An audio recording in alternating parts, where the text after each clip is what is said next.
Welcome into Bauer Field here on the campus of North Carolina Wesleyan University for Game 3 of our three-game series between the Battling Bishops and the Kean Cougars. Stepping into the box for the batter's box for Kean Cougars is number 11, I believe, Justin Teixeira, Jr. out of Springfield, New Jersey. On the bump for the Battling Bishops, number 40, sophomore out of Elizabeth City, North Carolina. That's going to be Trent Sawyer. Transfer in from Mid-Atlantic Christian. 6'2" right-handed pitcher. And Baden Collins, my co-host today, mentioned this is his first varsity outing. Is that correct? It is. Bishop's trying to change things up a little bit, maybe turn the tide around, take Game 3 from the Cougars. Sawyer has pitched some innings on the junior varsity squad this year. Started, I believe, their last contest. So we'll see what the new blood can do this afternoon. And you mentioned Teixeira in the box, Mike. A heck of a weekend for him. 3 hits on the opening day of this series. Really built on that yesterday, so it should be a good matchup here to start this ball game. Really nice pitch there over the outside corner. Brings the count back full 3-2 after Sawyer got himself behind. Remind me, as a North Carolina native yourself, is it Perquimans High School? Perquimans, that is Perquimans. correct. Product of Perquimans High. Such a unique name right there. Sawyer fouled away. Great pitch, great location, I thought, just on that outside edge. Teixeira had to go after it just to protect himself from a called third strike. We saw a number of those yesterday, it seemed, that on both sides. Called third strike, whether that strike zone was a little bit wide, I'm not sure, but it seems like that was a regular occurrence yesterday. And Furby's going to collect the first out of this one as Teixeira's now on a flyout to start this Sunday afternoon. Talk about prior to the game kicking off on Friday, the beginning of that series, or this series here with the Kean Cougars. Furby had never played in center field, I don't believe, and started out there, and now this is his third game. You almost feel like he might be a veteran now. That's right. He's looked good at the plate. Got his first hit, I believe, earlier this weekend. Nice curveball from Sawyer to start this game. He's looking good. The 6'2" sophomore. He's a very good hitter at Perquimans. 338 batting average with 24 hits. A lot of those guys that you see in college now play two ways in high school. Yes. But when you get to college more specialized, you really hit your pitch or hit, except for certain exceptions, such as Jack Caglione at Florida last year. And here's the pitch from Sawyer, a little up and in on the fastball. I believe Adorno may have sold that call a little bit, and he will. I was going to say, do you think it caught him? I don't know. They have a much better view than I do. Right, and that's such a unique thing there. He suggested with what he signed back to the home plate umpire that the ball hit him on his left elbow, but I didn't see him flinch. I didn't see him wince. If it actually did hit him, golly, it couldn't have been much. You would think if that ball caught you right there on your funny bone, there would be some type of wincing pain, but none of that was seen on his face at least.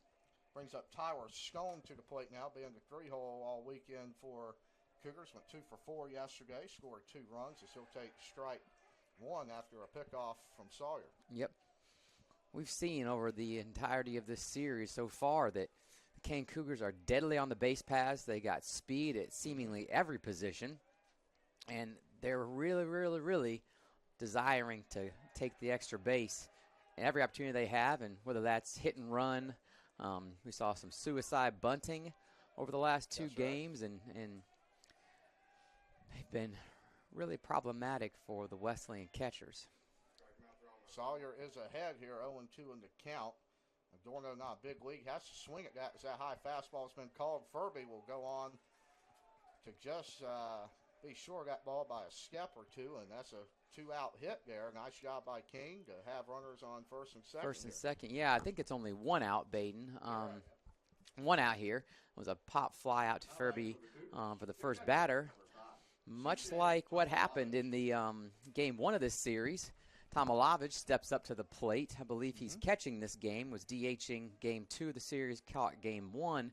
Same situation, game 1. That ball was driven deep, deep, deep to left center field and over the fence. We'll see what happens here as he's going to take one off his shoulder. That's going to load the bases here early on with 1 out. Tomalavage actually had that big fly to start this weekend, but has found himself on base, and Derek Carter will go out and just talk to Sawyer here. Yep, have a conversation. As you see some smiles, and I think Derek's just trying to calm his young pitcher down here. Coach Clifton out of the dugout here with some balls for the umpire. Number 35, I believe. Is that correct? 35 or 36? I believe it's 36. Should be number 36. Cal Chase is now going to hit DH slot this afternoon. Absolutely. I believe this is a situation that we just spoke about where Cal Chase, I believe, was game 1 starter for the Kean Cougars, and now you see him DHing. So perhaps an all-around baseball player here, like we talked about your gentleman. Where'd you say he's at? Is that Florida? Yes. And what was that man's name? Was that? Have to look. Oh, you're talking about Jack Caglione. Yeah. Yes, Jack Caglione. I believe Chase got in the game late last night as well, when it was a little bit under, or Gasaga after the 7th run inning. He came around to score, but I'll have to look at that. He's got a bases loaded spot here to do some early damage, and we'll see what he can do against Sawyer. A little bit of a quick windup. That's a ball blocked by Trivet behind the plate. Good job by Trivet. Brings the count to 2-1, 1 out here. If you're a Ballard Bishop fan, you can hope for a ground ball, maybe get a force out at home plate, keep the Kean Cougars off the scoreboard. It's been really difficult for the Wesleyan pitchers to do that so far this series, but we'll see what Sawyer can do here in the early going of this game. He's in a good hitter's count as well, 3-1 from Yes. Sawyer, you got to get that ball somewhere close. I'm going to walk in run number 1. He will not dare as that ball is flown out to, I believe that will be Marlon Bowen, who will make the catch. Not sure he's going to be able to get the runner at the plate. He will not. And Kean will be on the board early this afternoon as Chase is going to bring home Adorno for the first run of the contest. Next up to bat for the Cal Cougars is number 2. The third baseman, number 2. The third baseman, Brett Hilsheimer, made a couple really nice plays at third base yesterday, really taking the Battling Bishops out of a couple two out bases loaded opportunities. One thing you don't normally see is the Kean catcher, Tomalavage, acted like he was going to steal, quickly got back to the bag when he realized that he didn't have that opportunity.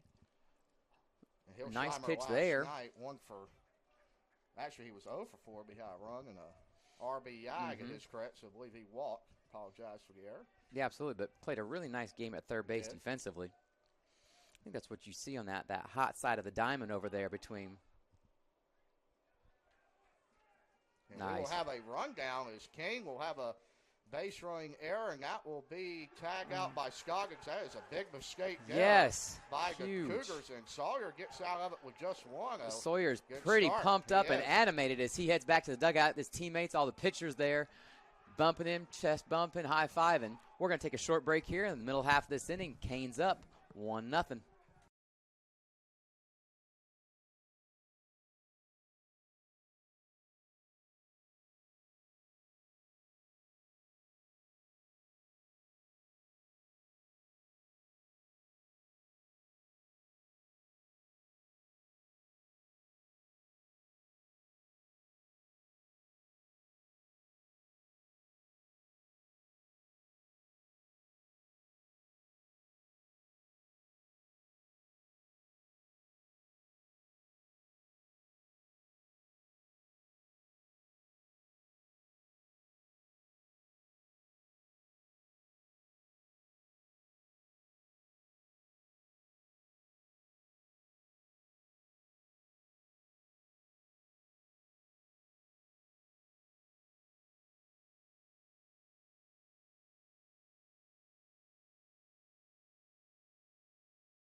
Back here at the bottom of the first inning, Kean only strikes for 1 run in the top half. 1 run, 1 hit, no errors, and 2 left on base. After a base running miscue, will bring up Jacob Trivett to lead this ball game off. He'll face Connor Ramsey, sophomore right-handed pitcher from Mount Olive, New Jersey, will tug a rubber today for Kean, Mr. Armbruster. Absolutely. You start talking about Mount Olive, and instantly here, if you're in Rocky Mount, you start thinking about Mount Olive, North Carolina, home of the Mount Olive Pickle Company. Not exactly sure on that name, but pickles are the name of the game there. We talk about some of the unique things that little small-town communities in North Carolina, quote-unquote, drop in place of the ball at New Year's Eve. And I do believe that they have a pickle drop is an annual festivity that's been going on for 20 or 30 years, knocking on the door of 4 decades here, trying to get there. He will fire to Trivett. A low strike is called for the 6'3 sophomore. He was the NJAC Rookie Pitcher of the Week in April of last year for 2.88 ERA. Really long, really lanky. See some pitchers, or you see a lot of talented pitchers be that. That length is helpful. Ball trails just a bit outside, though, and brings the count full, 3-2. Trivett yesterday blasted one over the fence. Unfortunately, if you're a Battling Bishop fan, or for the Battling Bishops, no one was on, and the game was already decided as that ball gets driven short right field. It's going to drop in a little bit off the handle there, Baden, maybe. It's all about where you place it. Just put the ball in play. Put the ball in play. Absolutely. I think that's the biggest thing as we see number 5 for the Battling Bishops step up to the box. That's freshman Malachi Hayes. Out of the left-hand side. What position is he playing for the Battling Bishops today? Shortstop. He came in and played short last night as well, I believe. And we'll finished the game out. And I thought he had 1 hit at the latter part of that game yesterday, I believe. I believe you're correct. Steps back into the batter's box here.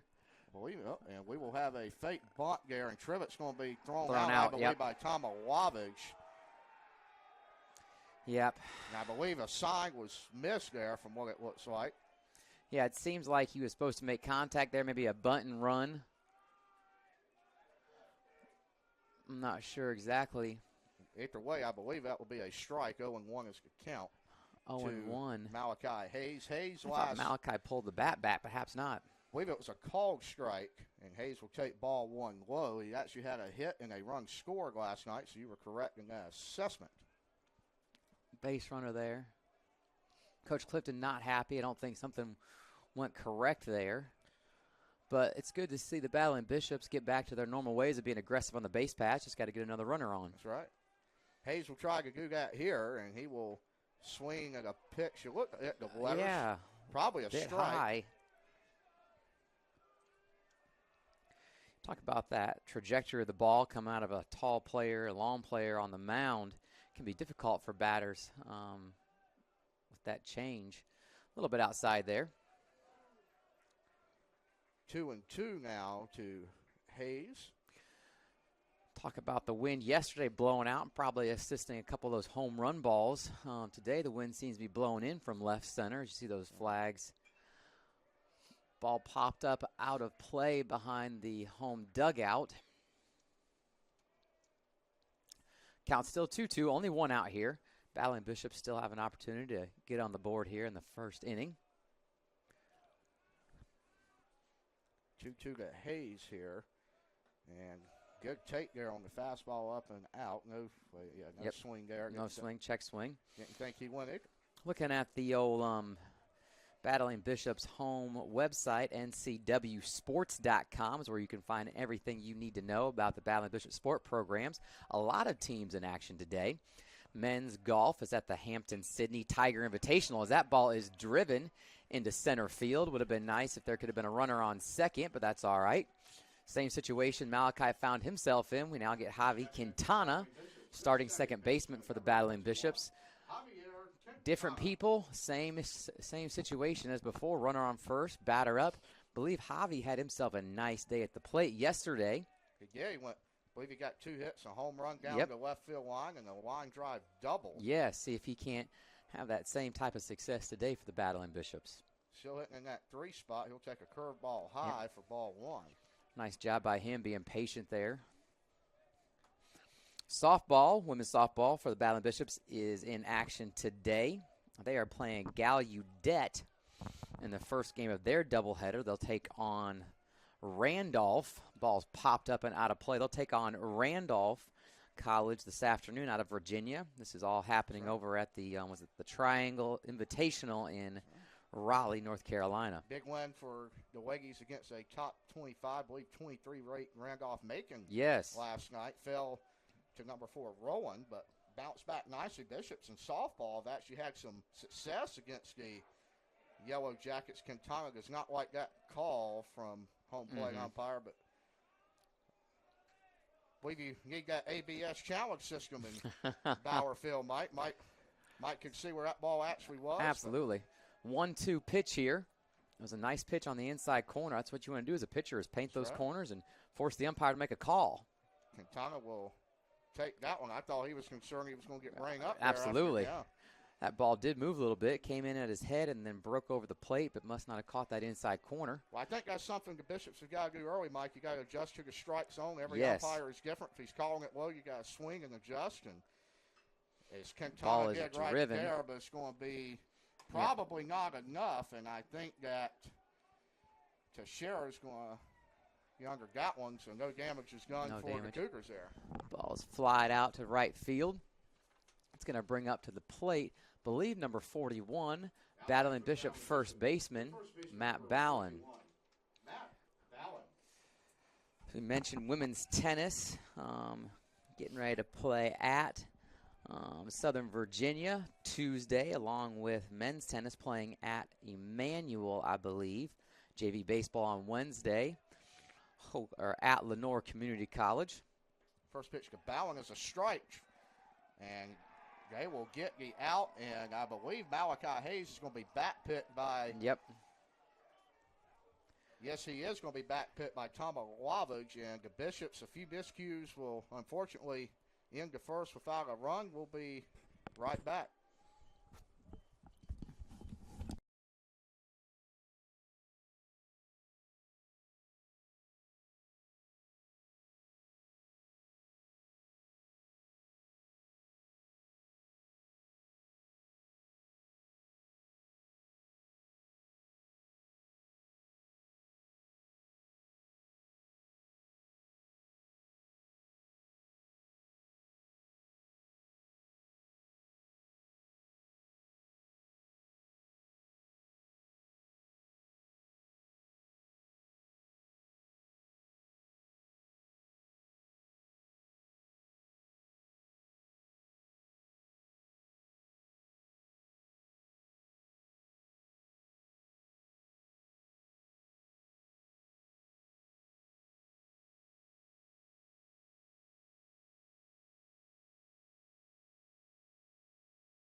Welcome back to Bauer Field, here in the top of the second inning. Number 2, Brett Hilsheimer in the box. That'll be fouled over to Scoggins at third. Absolutely. I'm sure Scoggins enjoyed the Blue Devils last night, took down North Carolina. in Chapel Hill to claim the ACC regular season title. They'll be the number 1 seed going into Charlotte next week. But, Mike, not the biggest basketball news is Kevin Keats will no longer be in Raleigh next year, as we have a fly ball out to Furby. And you want, for out number 1, you want to give your thoughts on the NC State situation that came out this morning. It's interesting. We talked about it a little bit. As number 1 for the Kean Cougars steps up is Dominic Messino, shortstop, dynamic player out there at short defensively. I think it's a tough job right at NC State from a basketball perspective. You got Duke and UNC just down the road, and they're historic blue bloods when it comes to the sport of basketball.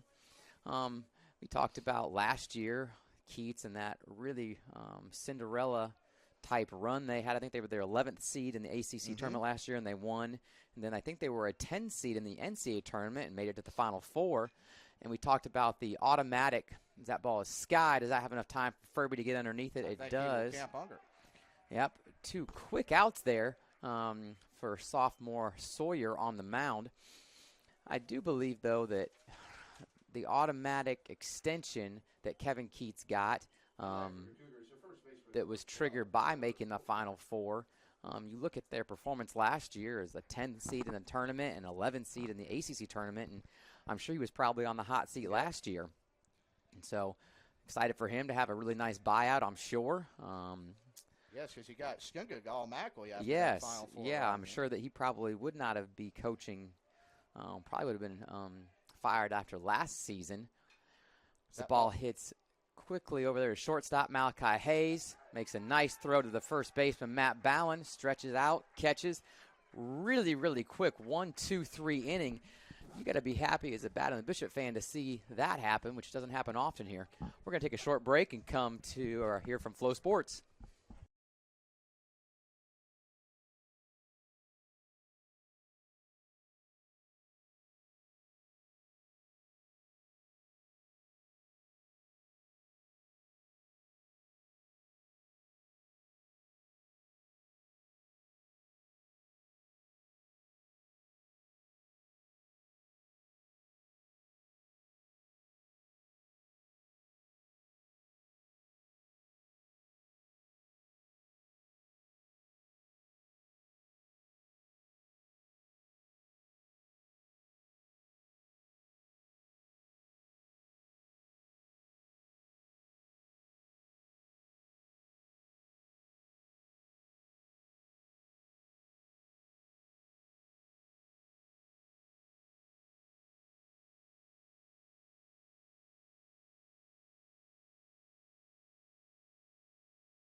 Bottom of the second inning here. Matt Ballin back in the batter's box after that back pick to first base. Got Malachi Hayes out there on an island. Excited there at the end of that inning if you're a Baton Bishop fan to see a 1-2-3 inning. It's great to see. Yeah. As Matt Ballin steps in, the count's going to be even 1-1 on that ball in the dirt. Seems like the game, Mike, the Bishops are playing actually loose, which may be a good thing. You're seeing a smile from Sawyer off the mound. Let's try to change your luck and play free baseball is what you've been doing since Little League, and maybe that will turn this tide around. Absolutely. Baseball too. I think we've talked about it even at the beginning of the series, kind of Coach Clifton searching, trying to find lineups and players in different positions just to see what we can make work here. Everything he's tried so far this season has been a little bit unsuccessful, so let's just keep trying different things. That's what the the non-conference season is meant for. Get right by the time conference rolls around, and you're about 5 days away from it now, so perhaps this is a pitcher and a lineup that's going to do well as we start out here this bottom of the second inning with a 4-1 walk. That's going to bring up number 13, Mason Nance. Nance has historically been the starting shortstop last year, and so far this season, he's going to be the DH this game as Malachi Hayes steps into that shortstop position. Which he did last night as well, looked decent in Absolutely. as a defensive replacement, but Nance gave a DH.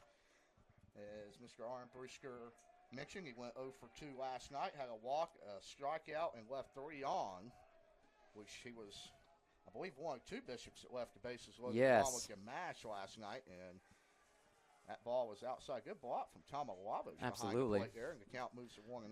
Barely caught that top edge of his catcher's mitt, was able to kill that ball in the dirt before it went to the backstop. Mac Ballin, starting first baseman, replacing graduate student Jackson Hobbs after game 1 of this series. That ball just caught the outside corner. 1 ball, 1 strike here to the DH Nance. Mentioned UNC Duke last night. It was an exciting game to watch. Duke jumped out to a really nice big lead, and then the intensity at the Dean Dome and some of that emotion, I think, got the best of or was used to the advantage of at least Davis at the point. Hit a ton of crazy shots for the UNC Tar Heels. Heck of a career for him as well. Comes to an end in the Dean Dome, but he will face off, I believe it, if things hold, against Wake Forest Thursday in the quarterfinals, as Carolina gets a double bye along with Duke in that tournament in Charlotte. Right, and you got to give it to the Tar Heels. Duke is the number 1 team in the nation. They're long, they're athletic, they defend, they're talented. Yep. Another errant pitch. Tom Alavich does a great job out there and stopping. And so I would think that they have a chance to win at least 1 or 2 games in the ACC tournament with the way they're playing right now. I would say they need to feel comfortable on Selection Sunday. Not sure they need to lose to Wake, but Wake's a very good team as well. They are. Here's the pitch to Nance. It is grounded to short, and Masingo is going to throw it over to Solari. But unfortunately, if you're a Cougar fan, that ball will be dropped at first by Coltenbach, and Nance is going to reach him with fielder's choice, 6-4 decision. Left fielder Brady Williams steps into the box right now on that left side of the plate. First base occupied again, just with a different battling Bishop. Fielder's choice there. I think that would have been a nice double play ball if the first baseman had not dropped it, but tough to dig it out of the dirt sometimes. Williams fouls first pitch of his at bat, fastball behind. Yeah, I think he was probably out if that ball was held on to, but the Bishops will have a base runner. See if Coach Greg Clifton will put any motion on here from DH Nance, and here's Williams' second pitch, a curveball. Just caught the outside corner. Yeah. Talk about on the bubble, off the bubble, in versus out. I think we saw last night the Tar Heels were in Joe Lenardi's first 4 out. Didn't help themselves with that loss last night, but if you can win 2 games in the ACC tournament as the ball is driven into left field, that's going to be down in the grass. We got runners on first and second for the battling Bishops with only 1 out on the scoreboard as the third baseman, number 28, Colin Scoggins, steps up to the box, into the box. The third baseman, number 28, Colin Scoggins.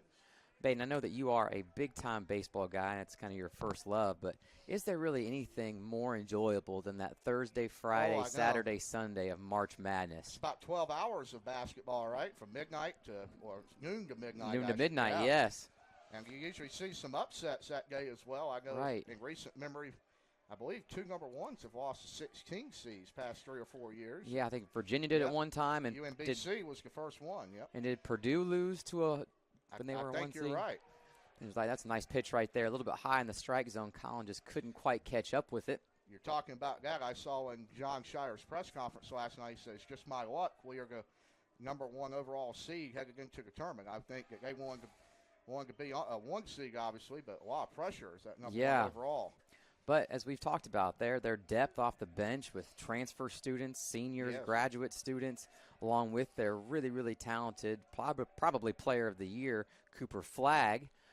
I would say with Auburn's 2 losses, Flagg may have solidified that last night. Carolina with a big, emphatic jam to really end that one.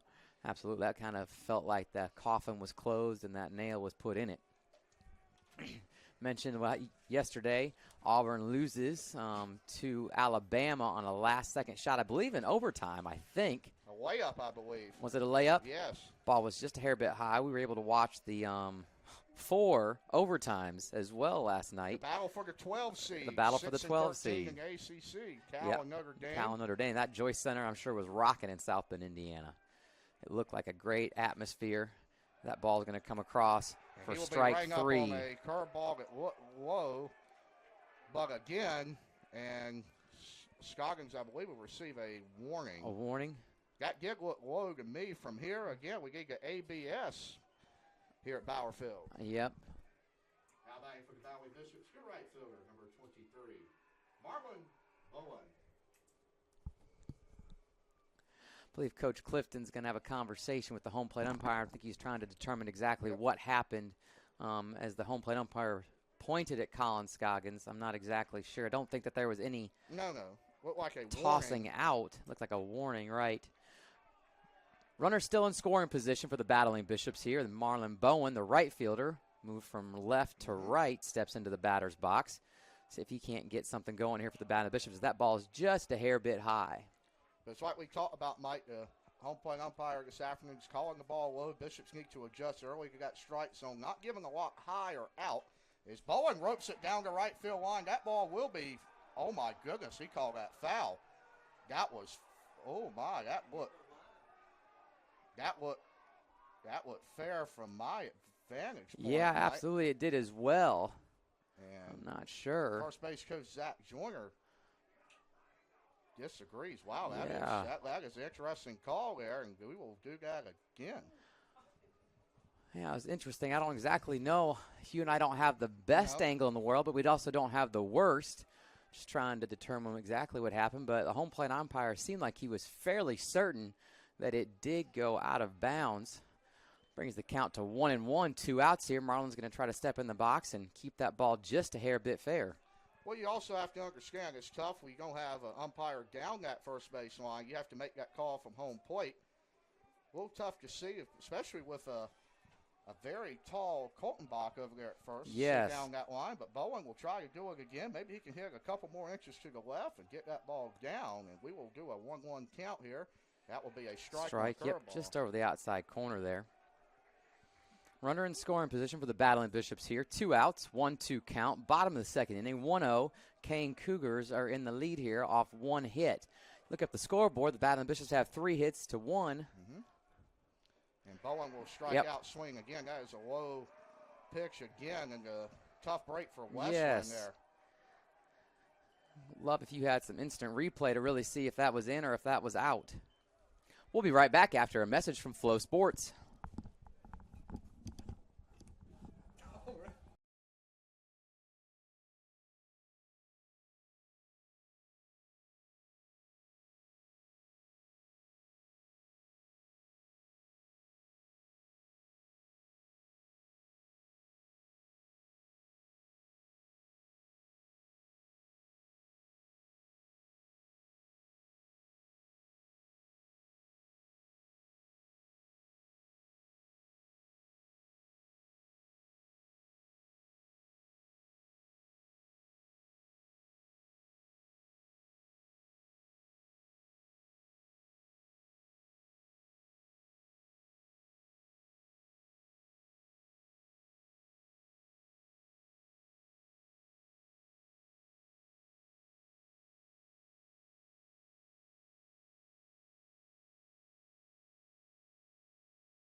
Here at the top half of the third inning, Nick Solari stepping into the box, sophomore out of Monroe High, Monroe, New Jersey.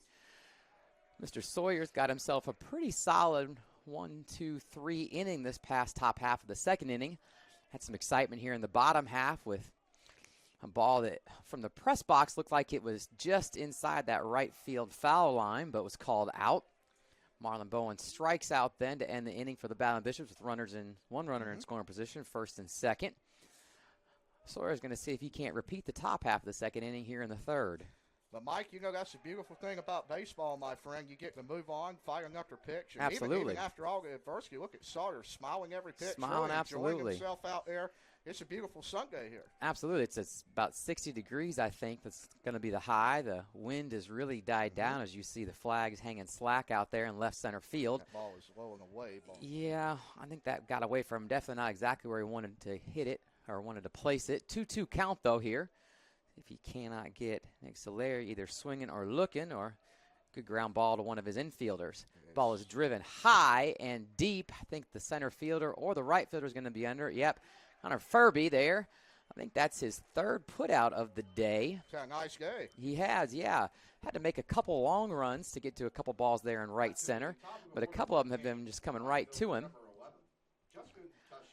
We talked about Marlon Bowen moving from left field into right. Freshman Brady Williams standing out there in left field right now.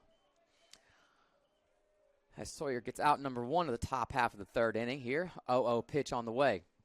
That'll be a ball looking to square around there. Maybe put Scoggins at third on his toes to expect it, as the coaches will say. You expect a bunt anytime you got the top of the order up. Game number one, I'm not sure if it's Teixeira or not, but one of the Kean Cougars did show bunt early and then pull back and hit a nice ball right through the infield. Really nice pitch there by Sawyer. The bottom fell out of it. Talking about Duke UNC, Mr. Vernon T. Bradley Jr. in the press box with us today. He showed me a picture of he and Coach K standing in the friendly confines of the field house. I think Coach K is happy at the decision as John Shire is his replacement. 4-2 against Carolina so far, unlike, as I know you're a big Buckeye fan, a big over Ryan Day as he can't get past Michigan. Yes. But he did win the national championship, so right. there are trade-offs to that. I think that if you're an Ohio State fan, while you're very, very upset that he has not been able to beat Michigan, you have to put some salve on those wounds, and if that salve is the national championship trophy, that'll probably be okay. Ball high from Sawyer. Yeah, got himself ahead with two really nice breaking balls. One fouled off, one swung and missed. Missed outside there a little bit.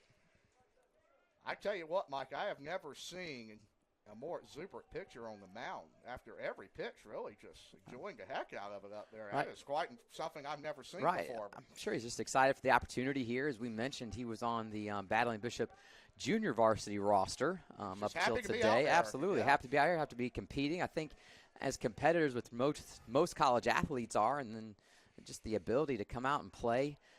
Threw that breaking ball outside and just missed. It's going to be a one-out walk here. Up to the plate now is number 14, Kyle Adorno, center fielder, a 5'10" senior out of Clark, New Jersey, Arthur L. Johnson High product. A lot of New Jerseyans for Kean. Yes, we talked about that yesterday. Only one player on their roster not from the state of New Jersey. And I made a mistake yesterday. I thought they were a private institution, but that actually, Kean University is a public institution, really? which I guess would explain the cost of attendance being low. I'm not exactly sure what that was called there, but I believe it was a ball. Count is now 1-0. Again, like you talked about, Mike, Kean very fast on the base pass, showed bunt there, looking to do a lot of action. They will bunt again. That's going to be a strike there. Called strike. To Teixeira. Oh, I'm sorry, Adorno now. Teixeira reached base via the walk. I apologize. Yes. One out. Runner on first here for Kean, looking to add to their 1-0 lead here. Not a bad pick. Had him winging a little bit. Maybe a harder throw gets him at first. I think that's what you see. We talked about the aggressiveness of the Kean Cougars, and really not a lot of base running errors by them. We did see one a little bit earlier in the first inning. Allowed Battling Bishops to get the third out of inning number one unscathed, well, only having given up 1 run. But that's really the first time that I can recollect that that's occurred here in this 3-game series. Action in the Bishop's bullpen. Looks like we're going to have I believe the Tampa Bay Rays invented the opener. Starter goes 1 to 3 innings, brings in another guy out of the bullpen, so you don't see the lineup more than once as Williams is going to camp under that one. But I tell you what, Trent Sawyer in his first ever collegiate appearance really looking sharp out there for Wesleyan. Excited for him, and definitely not out of the inning here. We talked about historically this season, at least here in the early going, as Tyler Stone steps into the batter's box. The Wesleyan Bishops have been able to get the first and second out of an inning, but have struggled a little bit getting the third. We'll see if Mr. Sawyer can figure it out here. Another pickoff throw to first base. I think after 2 games and the number of steals the Kean Cougars have tallied, you see the Wesleyan Bishops really giving attention to the base paths.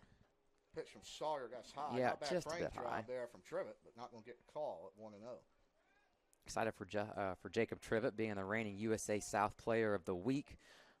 We'll see if he can repeat, depending upon how he plays at the plate here today. Great job by him, though, defensively behind the plate, blocking that ball in the dirt.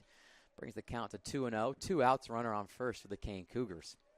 Tell you what, the Bishops have looked good behind the plate this weekend. Seth Jones made a ton of blocks this weekend. Trivet picking up right where Jones left off this afternoon. So Wesleyan very sturdy behind the plate as Sawyer throws a 2-0 curveball, not going to get it. Looked a little in, and I think the home plate umpire will agree on that. 3-0.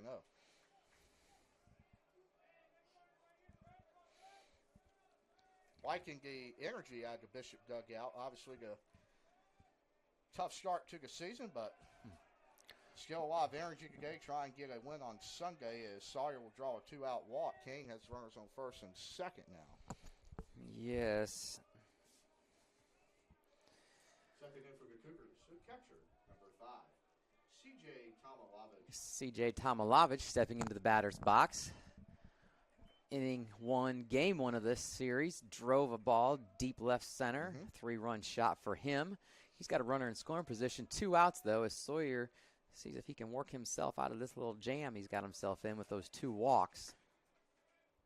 And that's a curveball fouled off near the third base box. Yeah, it hung up there a little bit, didn't it? Yeah, I think he knows he missed that one a little early on Absolutely.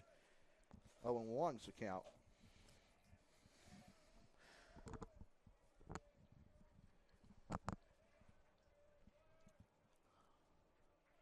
Two outs, 0-1 pitch here on the way. Checks the runner at second, delivers. A little bit low, Trivet, like we talked about. Nice block. Yes, did a great job with the block there. Talking about the NCAA 2025 NCAA tournament bracketology, they still have Auburn as the number 1 overall seed, which you got to think that's going to change come Monday with those losses and Duke keeps winning. Is that updated? That's interesting. Yeah, I don't think it's updated. It can't be updated, at least not in real time. Pitch from Sawyer. Very really nice breaking ball. Yeah. I did see yesterday that I think there's been one team's already punched their ticket, I believe. Is it out of the Ohio Valley Conference? Was it Southeast Missouri? Yeah. I can't remember. I saw it on SportsCenter early this morning. I believe that's their first NCAA tournament appearance. Ball low. Nice job by Trivet there on the block. Brings the count even to 2-2. 2 outs, 2-2 count. 2 runners on the base paths. Unfortunately for them, their prize may be the Duke Blue Devils in the round of 64. Not sure. Yes. It's very, very. But hey, it's a heck of an accomplishment to get there, and that's a tough thing to do to even make the NCAA tournament. I tell you what's even harder, making the Division III tournament. A lot more teams and a lot less at-large bids. I'm not sure if you saw Roanoke, who defeated Pfeiffer by 1 point, actually took down CNU and will advance to the Sweet 16. Good for them. It's a big win for the Maroons. Yes. Frustrating, though, if you're the Pfeiffer Falcons and you were that ball is hit. Yes, it is, and I will score at least 1. Probably 2 runners. As Teixeira's going to come around to score, they're going to wave Stone as well as Williams had to go in the deep corner to get that one. And Kean, like we talked about, timely hitting for this very Cougar timely squad. hitting. 2 outs, right down the foul line, left foul line there. Number 36 for the Kean Cougars is going to come up.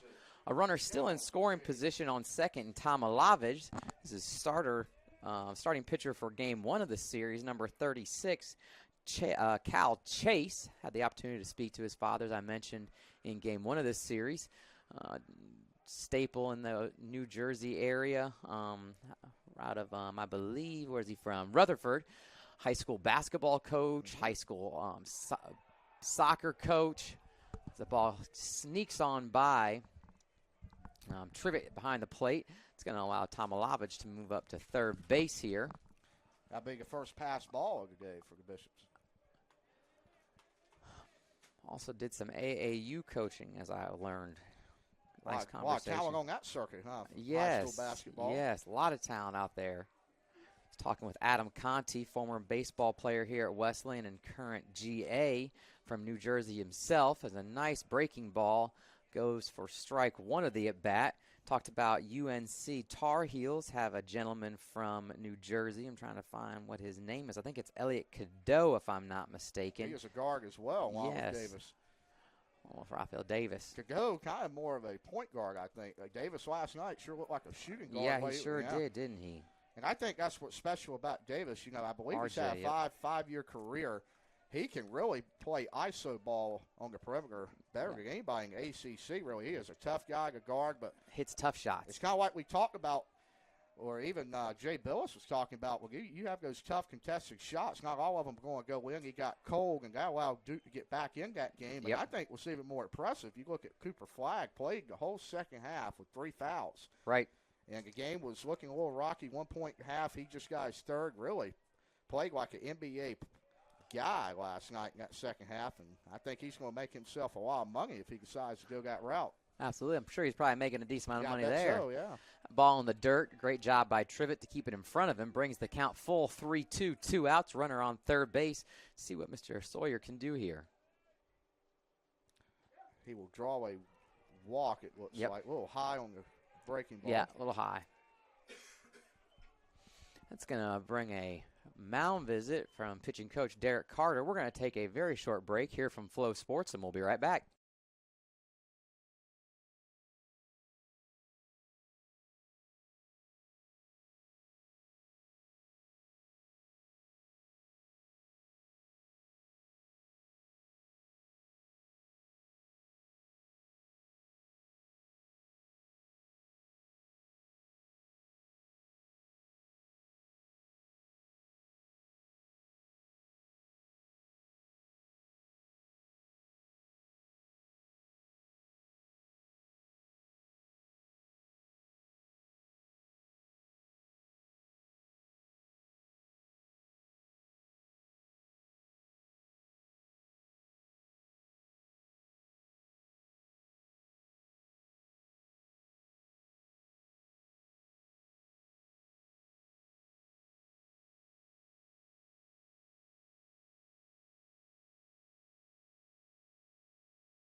We're back here after a pitching change for the Battling Bishops. Brings in Drake Hobgood. Is moved back and forth from... And he will balk a runner at home, I believe. That was very nice I would almost like to call it a juke by Chase right Yeah. there. He tried to get Hopkins' attention at work, and Tamalava just going to come home and score very easily via the balk. Gotcha. Would he have needed to throw that ball to first Yeah, I base for believe it not so. to be called a balk? Yeah, he could not. He did not come stopped, and Gotcha. yeah, he just can't get that in a game of baseball. Even a light throw over would have sufficed, I believe, and he Ball's should get an flying. out Yep. as Hillsheimer is going to fly it out to Bowen, but 3 runs will come across to the plate for Kean, and it's going to be 4-0 in the middle of the third inning. Flow Sports is going to have the message.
Back here in the bottom half of the third inning, Battling Bishops down 0-4. Center fielder Connor Furby steps into the batter's box, freshman, and making his third start of this young season. Fouls pitch number 1 off. 3 hits for the Battling Bishops. Still working on trying to get that first run across home plate. See if they can make it happen here in the bottom of the third. Ball 1 low. Yeah, it wasn't. Ball 1 strike. I thought that would be an easy call strike, but obviously I don't have the same vantage point as the home plate umpire. Kean Cougars, number 20, still on the mound. Connor Ramsey, sophomore, as we mentioned, out of Mount Olive, New Jersey, Mount Olive High. Held the Battling Bishops down scoreless here in the first 2 innings of this game. This pitch of Furby not going to get the call. Again, that has been called in this game. Yes. Consistency back behind home plate now, both sides. He has been calling that low fastball. Not going to get the call there. It's 2-2 to Furby, who's actually in the leadoff slot for the Bishops, and he may have a infield single. And wow, that's a heck of a play. Nice there. job by the third baseman there. Is. Wow. That is Hillsheimer over there at third. I thought with Furby's speed, he might be able to beat that out, but Kean really good defensively. Just dribbled down there, didn't it? Brings up to the plate Jacob Trivet, number 20. Leadoff batter of the game for the Battling Bishops, making his second plate appearance. First time, had a nice little single over the first baseman's head. Yep. Unfortunately, got thrown out trying to steal second. Great job by Tomalavage gunning him down on the base paths. You don't really think of your catcher being a person that you would give the sign to steal, but I think that was his. I think he did steal one base this series so far.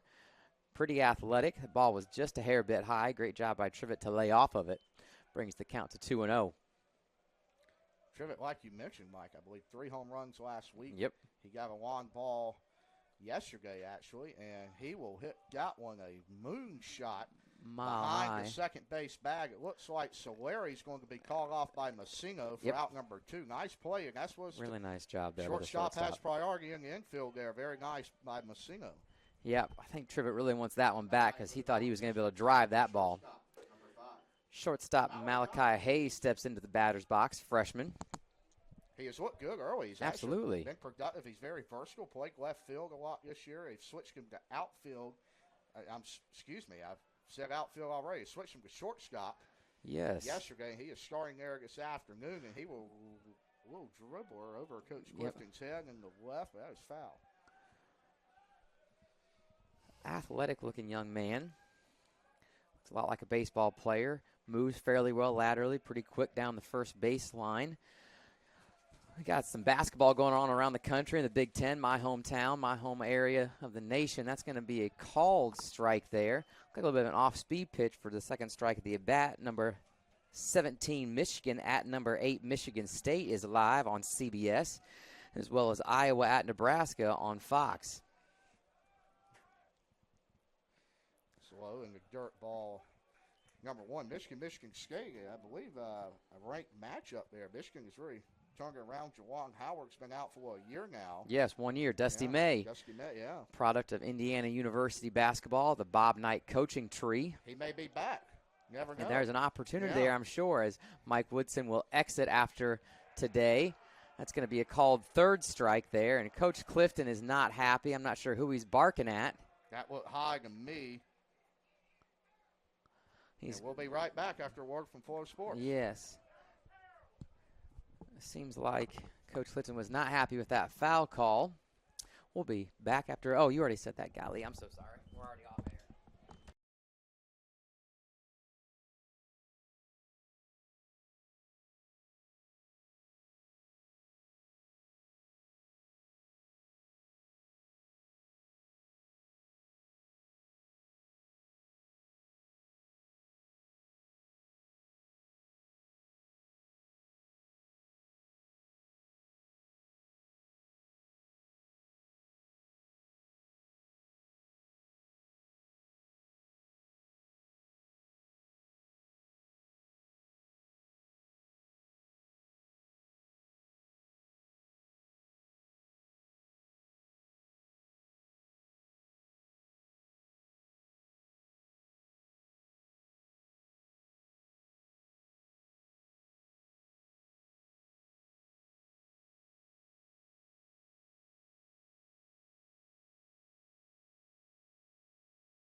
One pitch, one swing, one out there for the Battling Bishops here in the top half of the fourth inning.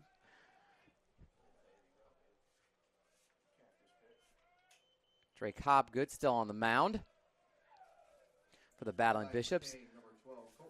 Throws a ball here to number 12 for the Kean Cougars. That is Trevor Colton back. Ball seems to be just a hair bit low right there. Brings the count to 2-0, one out. Kean Cougars still hold a 4-0 lead in this matchup. Game 3 of a 3-game series, as that's going to be strike number 1 for Drake Hobgood. Hobgood, a converted reliever this past 2 outings for him. I believe he has seen the rubber this weekend, Mike, and he will fire looks like it hit him in the box. He'll be absolutely 2 strikes now. 2-2 count, 1 out here. Battling Bishops looking for a quick 1-2-3 inning. If you're the Kean Cougars, you always want to try to add a little bit of cushion to that 4-0 lead they have. No errors this game, Baden, so far. That's right. As that ball is snipped off the knob, that's going to be Malachi Hayes. That's a throw on the run. Gets it out to Bowen. Absolutely. Great play there by the freshman. Kind of had to pause for a moment to kind of figure out exactly what that ball was going to do with the spin on it, as you mentioned, off the end of the bat. Brings up number 10 for the Kean Cougars, Nick Solari, sophomore out of Monroe, New Jersey, Monroe High product. Batting here from the left side of the box, or from the left batter's box. Drake Hobgood out of the windup. I believe that pitch was supposed to be out over the left-hand outside corner of the plate to the left-handed batter, but came inside. Trivet did a good job blocking it in the ground. Pitch from Hobgood, outside fastball. It's going Yep, to be called for just caught the 1. outside corner.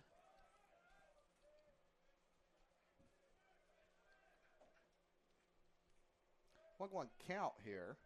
Solari comes up 0 for 1 this afternoon, and he will have his first hit of the contest as Kean is going to roll this line up over to Scherer in the leadoff spot.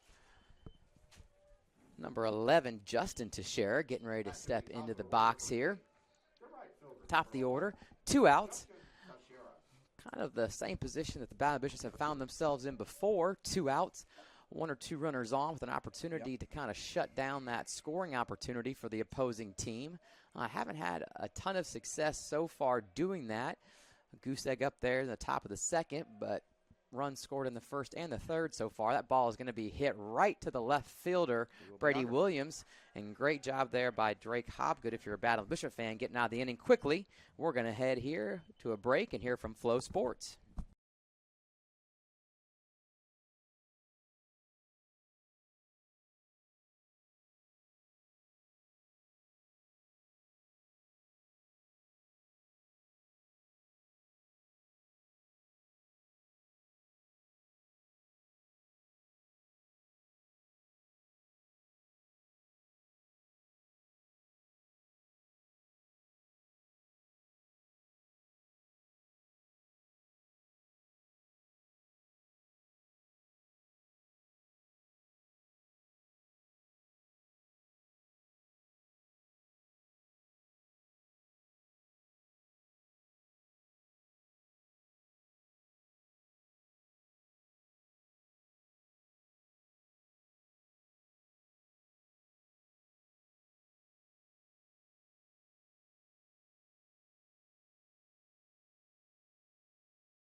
Back here in the bottom of the 4th inning, Javier Quintana will step in the box for his second plate appearance this afternoon, and he is 0 for 1 so far for a flyout, facing Colton Ramsey on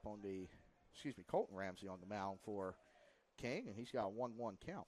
Done a pretty good job off the mound. There's been some situations where Wesleyan has had some base runners and been in some danger spots, but done a great job, whether it was himself or it was his defense behind him, really working out of some of those jams and finds himself with a 4-0 cushion. And we talked about that as a pitcher, having your offense provide you some runs really allows you to pitch a little more free, probably the ability to, hey, I can make a mistake here. I'm going to go for it a little more than if you're consistently down where your pitchers feel like I can't give up another run because then we can't get back. Quintana now will hit one in the 5-6 hole. That was a nice great sliding stop. play over there by Masingo, but Quintana is going to be easily it out. safe. But again, a very nice backhand stab wow. by Masingo. He's looked good defensively this weekend for Kean. He really has. Up to the plate now here with a 1 runner on, no outs is Matt Ballin, number 41. He's the Battling Bishop first baseman. Coach Clifton here has himself an opportunity, I think, to be aggressive on the base paths. We'll see what happens as Matt steps into the batter's box for pitch number 1. Looking to string together some hits, and like we talked about, if you just put the ball in play, good things will happen as that pitch is low, 1-0 to Ballin. Right, I'm not exactly sure where that missed as Tomilavich stands up, gets the call from the Kean dugout, and we're going to receive pitch number 2 of this at bat. Ball is thrown just over the outside part of the plate. Ballin is able to fend it off and foul it out of bounds behind the press box.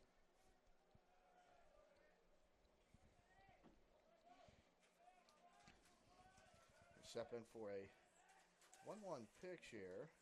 That ball is down 2-1. Mike, you mentioned college basketball, a lot of Division I baseball games as well. Duke and Cal going for the rubber match today, along with North Carolina and Stanford. Tar Heels got a big 10-run win yesterday afternoon as Quintana's going to be back safe on the bat pick. Absolutely. And East Carolina and Coastal Carolina, we talked about Ethan Norby's 19 strikeout game. Deshaun Clears responded with a 9-1 victory yesterday. So we got three in-state games going on today for rubber matches. It's always exciting when you can have big-time matchups here in the state of North Carolina. Historically, a very, very good baseball state on top of being a really, really good golf state. You look at the Division III landscape for golf, and the Battling Bishops are in action down at Whispering Pines near Pinehurst, North Carolina. And you've got Greensboro, you've got Methodist, you've got Guilford, all top-notch ranked Division III men's golf programs. And I think it really speaks to the great golf courses here in the state of North Carolina and just the great weather that we have here in the southeast. Mason Nance, generally the shortstop for the Battling Bishops, but filling that DH spot today. Runner in scoring position for the Battling Bishops. No outs here for Mason Nance. Runners first and second get a bit of a lead off here. Doesn't seem like they're going to hold the runners on as the first baseman does now step up. Ball is low. I think they're anticipating a bunt, which would be consistent with how the Battling Bishops have in the past generated some runs. You're right. What a beautiful park of skate over there in Pinehurst. Probably one of the most pristine golf courses and areas in the country, really, not just the state. And I've had the privilege to go there once in my life. So Quintana will fake the he'll fake the tag there. He just about got back in. He does. Yep, he does. No damage is done after a Nance fly out to Singer. Nice play by Adorno and Singer to recognize that and get the ball in quickly, Mike. Yeah, I did a great job. That ball seemed like it was hit a little bit deeper than what it actually was when it first came off of his bat. You thought, yeah, there's really a great opportunity for a tag in advance by the Battling Bishop runners. One out now. Still runners on first and second as the left fielder, Brady Williams, steps into the batter's box here. That is down low. Ball one. As we talked about yesterday, some of those situations where you got runners on first and second, you got your second baseman trying to hold the runner on at second, your first baseman shading towards first base. Pretty big gap between first and second right there as the ball is driven into center field. Once again, short as the center fielder makes the catch and is just going to run it into the shortstop almost. Little flip there.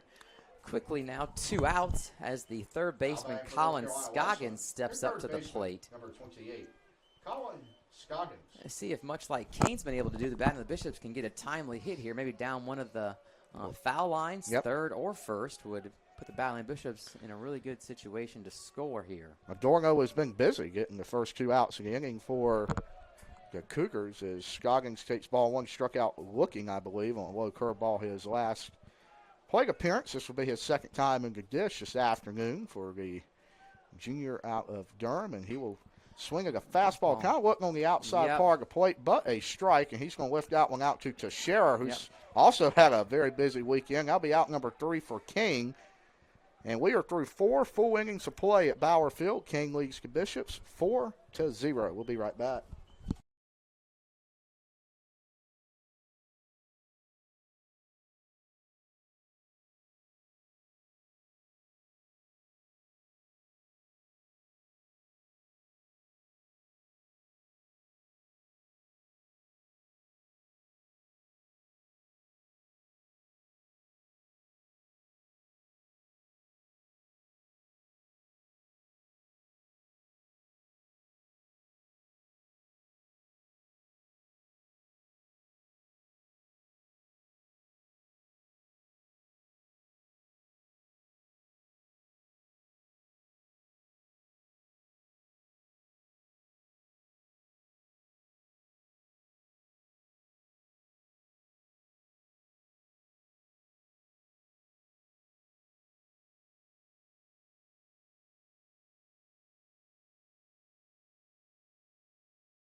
And we're back here, top of the 5th inning. Drake Hobgood still on the bump. Delivers a pitch, and that ball is going to be driven into deep left center field. Connor Farabee, freshman center fielder, legs it out and makes a nice catch over there. 1 pitch, 1 swing, 1 out here for Drake Hobgood. Stepping into the batter's box is number 8, the right fielder, Tyler Stone, for the Kean Cougars. A little bit of a score update, Baden. Michigan at Michigan State. Michigan State's up 50-28 at halftime, putting a 50-piece up. Wow. In first half. If they can do that again, get to triple digits. Thought that game would be a little more competitive. Michigan. Yeah, you would as well. Fight. But I'm sure it's senior day at Michigan State. I think it's the Breslin Center. Is that correct? I'm not exactly. Probably be Izzo Center shortly. Well, there is the Izzone. There is, yes. Yes, the Izzone. White T-shirts, I'm sure. Probably a white out today. Drexel is behind Towson, 52-39, and Navy is up on Bucknell, 43-37.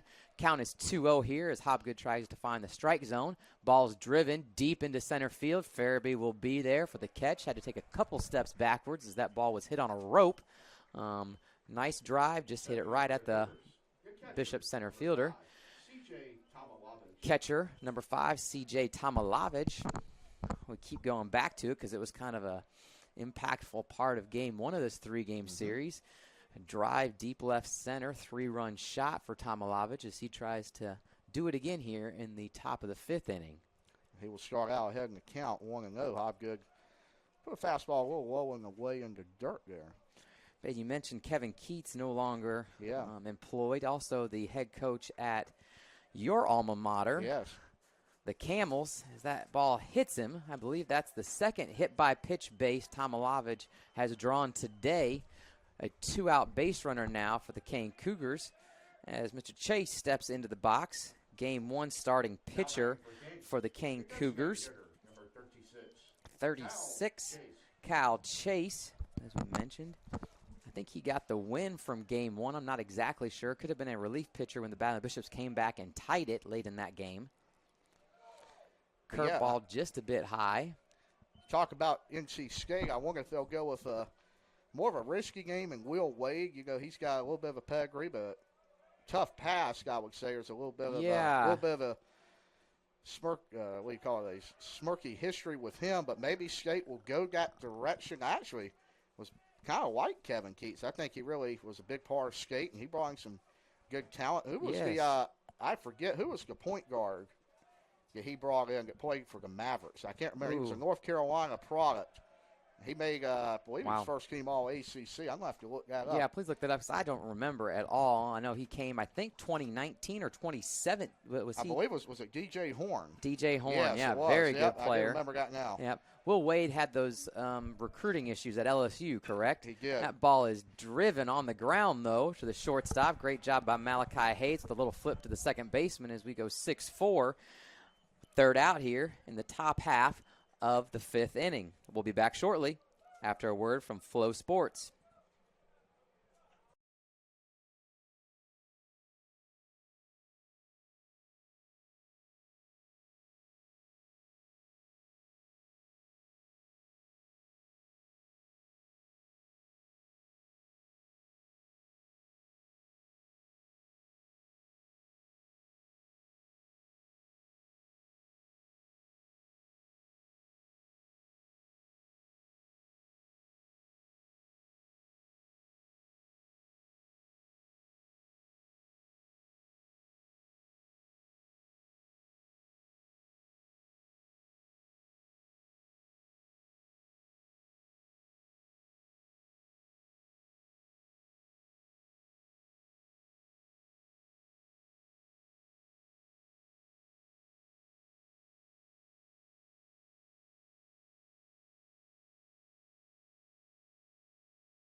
Back here in the bottom of the 5th inning, Marlon Bowen will come back up to the plate. Struck out his first time against Ramsey. I think that missed call or really tough call, whatever you want to see it, probably view it differently with you're a Kean fan or a Kean fan or a Ballard Bishop fan. It's kind of what got the ire of head coach Greg Clifton by the home plate umpire. This ball is popped sky high. It's going to be probably a pretty routine play here for the shortstop as he sprints out towards the center fielder. Pop up, one pitch, one hit, one out here as Connor Fairby, the number 9 hitter for the Battling Bishops, center fielder freshman, steps into the box, see if he can't get himself on base by a hit, a walk, or a hit by pitch. I think the Battling Bishops would accept any of those 3 ways to have a runner on first with only 1 out again. Moved down to the 9-hole this afternoon. I think he led off first 2 games. Yes, first 2 games of the series, he was the leadoff hitter. Jacob Trivett's been very, very productive here in the early goings of this Battling Bishop season, 2025 season. And I think Coach Clifton's just trying to figure out a way to have his best hitter get the most opportunities to hit. You saw him do that in the last couple of years, or at least last year with Tyson Bass, yep, I believe. Yep. You don't normally think of your best hitter being your leadoff hitter, especially not your most powerful hitter, as Tyson, I believe, had the home run record last year, if I'm not mistaken. Is that correct? Career and single season. Yep, as Furby's going to ground that ball to Massino over at short. Very routine play to Coltenbach, and that'll be out number 2 in the 5th frame. Top of the order has the aforementioned Jacob Trivet. Good correction. Good catcher, number 20. Jacob Trivet. Jacob Trivet, he's got a unique. He does. Well, I'm not even sure what you would have called it, Baden. Almost looks like a quarterback, Dak like Prescott. A shimmy almost. Yeah, like a shimmy shake like Dak Prescott when he's getting warmed up to play quarterback for the Dallas Cowboys. Yeah. I think it's really unique where you see some crossover between sports, quarterbacks, a lot of hip movement, a lot of torso rotation, especially in golf as well. They're going to say got hit him on him on the arm. On the pad, if he has a pad Yeah, on. he does. Yeah, Yep. I think that's the second time this series has happened. You see that golf swing, the rotation, the core issue or the core importance. Same thing with batters in the batter's box. You can get those hips rotated through. You can really get that bat whip and get that bat speed high. But you talk about Bass last year, Mike. I think you really have to look at the speed he had in the leadoff spot, too. He could swipe any base. I believe he's obviously in the top 10 in stolen bases in Wesleyan history in his 4 years here. But I think you got to make this comparison a little bit. I know a little bit different situation, but the Yankees let off Aaron Judge for a little bit of last year. Yeah, so you see some teams try and get your best hitter to the plate as many times as you can in a game. Now, the trade-off is, and I believe that's the case this afternoon, is that slider curveball is going to get the outside part of the plate. Wow. Trivet is going to come up a lot in that leadoff spot without runners on base. So so it's really just a thing of what the coach prefers, but maybe trying to change it up a little bit. Right, just trying to figure out a way. That pitch is also outside. Look, pretty much the same spot. You're not getting a call, 1 and 2. Yeah, you thought that could have been a called third strike very easily. I believe maybe a little bit lower that time. Yeah. Still on the bump for the Kean Cougars is number 20, I believe, correct? Number 20. That's right. That's Mr. Ramsey up there. Connor Ramsey. He just has thrown his 77th pitch of the ball game. Looked really good. He's absolutely really had some pretty good breaks, to be honest with you, though. And yes, the ball has rolled his way and the Cougars' way this weekend, but we'll see how it rolls on this pitch. That is very close. Yes. To not get the call. Good take there by Hayes to run the count full, and Trivet will be in motion. Yep, 3-2 here. You got to think that Battling Bishop fans are hoping for a nice little 2-out hit here. Perhaps get Jacob Trivet standing on third base if it's hitting the right area of the field. Pitch to Hayes. It's a low one, but he has to swing. Massino, I think Hayes did get tagged there on the way to first. Yes, he did. Yep. And Colton Bach had to go off the base for a little bit of a stretch, but makes the play there. And we're going to be through 5 innings of play at Bauer Field. It's 4-0 Kean. Flow Sports has a message coming for you right now.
Welcome back to the friendly confines of Bauer Field here in North Carolina. Rocky Mount specifically on the campus of North Carolina Wesleyan University. Drake Hobgood back on the bump for the Battling Bishops. Delivers ball 1, pitch 1.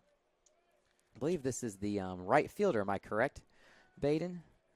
That is. For the Kean Cougars. I could be very wrong. Number 8, Tyler Stone. Number 2 is actually. Oh, number 2. I'm sorry. At the plate. That's going to be your third baseman, Brett Hillsheimer. I believe Teixeira is in right field this weekend for the Cougars. Yes. Hillsheimer made a great play a couple innings ago at third. Sprinted from his position on a little squib on the run, yeah. Yes, by the number 9 hitter for the Battling Bishops. That ball looked like it was a bit outside, but Trivet did a good job painting that corner if you're a Battling Bishop fan for strike number 1 of this first at bat of the top of the 6th inning. Here's Hobgood. He delivers like a good breaking ball. It's going to be called a strike 2-2. I thought that might have been just a hair bit high as it came across the plate.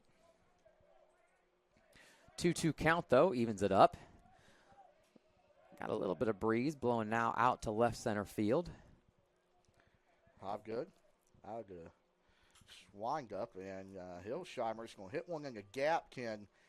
Yes, Wow. he can. What a play from Connor Furby on the move there. A little shades of drifting Paget from last year, Mike. Did not make but one error his last 2 years as a Bishop center Isn't field. that crazy? What a career he had defensively. Connor Fairby, probably a little more diminutive in size than what Mr. Paget was, but seems to have that same attitude, the aggressiveness, the ability to just battle out there in right field and kind of lay out, give his body for what needs to happen. Nice pitch there from Drake Hobgood for strike number 1 of the at-bat to, I believe, the shortstop for the Kean Cougars. I believe he didn't like that one either. It's been a theme this afternoon. Yeah, I don't both think. Sides, I don't think either teams are extremely happy with the home plate umpire right now. That will be a strike as well. Wow, that looked low as well. But he will get the call 0-2. As we've said multiple times, all home plate umpires or most home plate umpires are going to have a different perspective on what the strike zone is. Here's a pitch. As long as they can be consistent for both teams, I think that's what you really have a desire for if you're a head coach. Now, pitching coaches probably have a little different opinion, but if you're a head coach, you probably want that thing just to be consistent, and we'll adjust to it. Here's the pitch from Hobgood, 1-2. He gets a slider. He hit it pretty well out to Furby. He's going to basically have to make an identical play. Maybe had to run a few steps less for that one, but a nice play regardless. Absolutely. That is a quick 2 outs for Kean here. Absolutely. Right in front of that, Jim Pittman replica jersey hanging out there on that light pole. I want to give a shout-out to Mr. Jim Pittman's mother, Sheila Martin. Absolutely. And Jim Martin, his stepfather. Big reason why those light poles are out there, providing a great facility upgrade here for the Battling Bishops at Bauer Field. Fortunate enough to have a pretty good relationship with he's got 3 children. I graduated with 2 of them, Really? Jack and Emery Pittman. Jack graduated from NC State this spring. Emery, Tar Heel, so that's a little bit of a family rivalry there. Wendy, the older sister, actually got her undergrad degree from Duke, and she is now in law school at Northeastern in Boston, so a very smart family. Absolutely. For the Pittmans. But anyway, we got Hobgood, who tried to throw a curveball a little high, and that'll be, I believe, 3 straight balls. Yeah, 3 straight balls here to number 12, Trevor Coltonback, a senior out of Central Regional High. Mike, you talked about Jim Pittman, and unfortunately passed away due to cancer, I believe. But But it was so nice to see him throw out the first pitch that night to light the field. And I know in that '89 season, he was a big part of that team. I know that year he unfortunately could not finish the year due to sickness. Yeah. But big part of that Battling Bishop team, and good to see him back. And I know a lot of the guys enjoyed coming back and seeing him. And we're going to do that again in a few weeks. Yes, Nick Solari steps into the batter's box, left-hand side. A 5'8" senior out of Monroe, New Jersey. Yeah, we get the opportunity, not this weekend coming up here, Baden, but the following Friday evening, March 21st, to celebrate not the 89 and 99 team, even though we would love to have players from those teams back, and maybe we'll get a Coach Mike Fox appearance. But we get to honor the 1981-1982 teams. Really the first 2 teams that made it to the College World Series at the Division III level and kind of set that foundation and that base that everything else was built off of. Nice pitch there by Drake Hobgood. Could have been just a hair bit outside, but must have caught the outside corner of the plate. Coach Fox, actually, I'm not sure if you knew this, he was in attendance at Coach Brackett's Legacy Award yesterday at the Triangle Softball Classic. I know everybody really enjoyed seeing him, and he was able to get over there. I know it was a very special honor for Coach Brackett. Well deserved. I tell you what, his team's playing well for him. Absolutely. So he got a big win over Randolph-Macon, and I believe the Battling Bishop softball program, if you want to catch him in action, but I don't know if they want to catch him in action or these Bishops or hear us, Mike. You might want to come out and get away from listening to us on the television. Yeah. If you're tired of hearing us yabber, yabber, yabber, you might want to just bring yourself out to the old baseball field. Beautiful day, abundant sunshine. Breeze is not too strong today, so even though it was a hair bit cooler than yesterday, still very pleasant. Pitch. That ball is hit into right. Bowen has to come in about 5 steps, but will easily corral that one on a beautiful Sunday afternoon. We're going to roll on. We're in the middle of the 6th inning, and the Bishops have got to pick it up here on the offense. 4 hits, no runs. They are still within slam range, folks. We'll be right back after a word from Flow Sports.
16, Javier Quintana is going to get things started here for Wesleyan, and he will take strike one. We got exciting seventh inning coming up. We got one more frame here. Again, we're going to have a little interview. Not going to tell you that yet, or who that is, but a little surprise and a trivia question this afternoon. We'll see if anybody's going to walk away with a prize. We've enjoyed doing that this year. Mike, you have dropped two good ones this weekend so far. Yes, it's been fun to have a little bit of assistance by my wife, Brittany Armbruster, who's going to be on the mic for a couple games later on this spring, helping the Battling Bishop game day staff out, as we're going to be hosting some softball, tennis, and women's lacrosse on top of some baseball games. But Brittany's really done a good job of providing some fun baseball trivia as that ball is skied and rocketed out to left field. And I think that's going to be home run number 2 this weekend for Javier Quintana. Home run, Battling Bishops, and number 21, Javier Quintana. That is his second home run of the season. As we talked about it, last couple games, maybe some of those balls were wind assisted, but today those flags are laying limp out there, and so that was just all Javi Quintana, and so that kind of gives a little bit of energy out of that baseball, or side of that dugout here for the Battling Bishops. Is Matt Ballin, number 41, steps into the batter's box. Matt Ballin, the backup first baseman.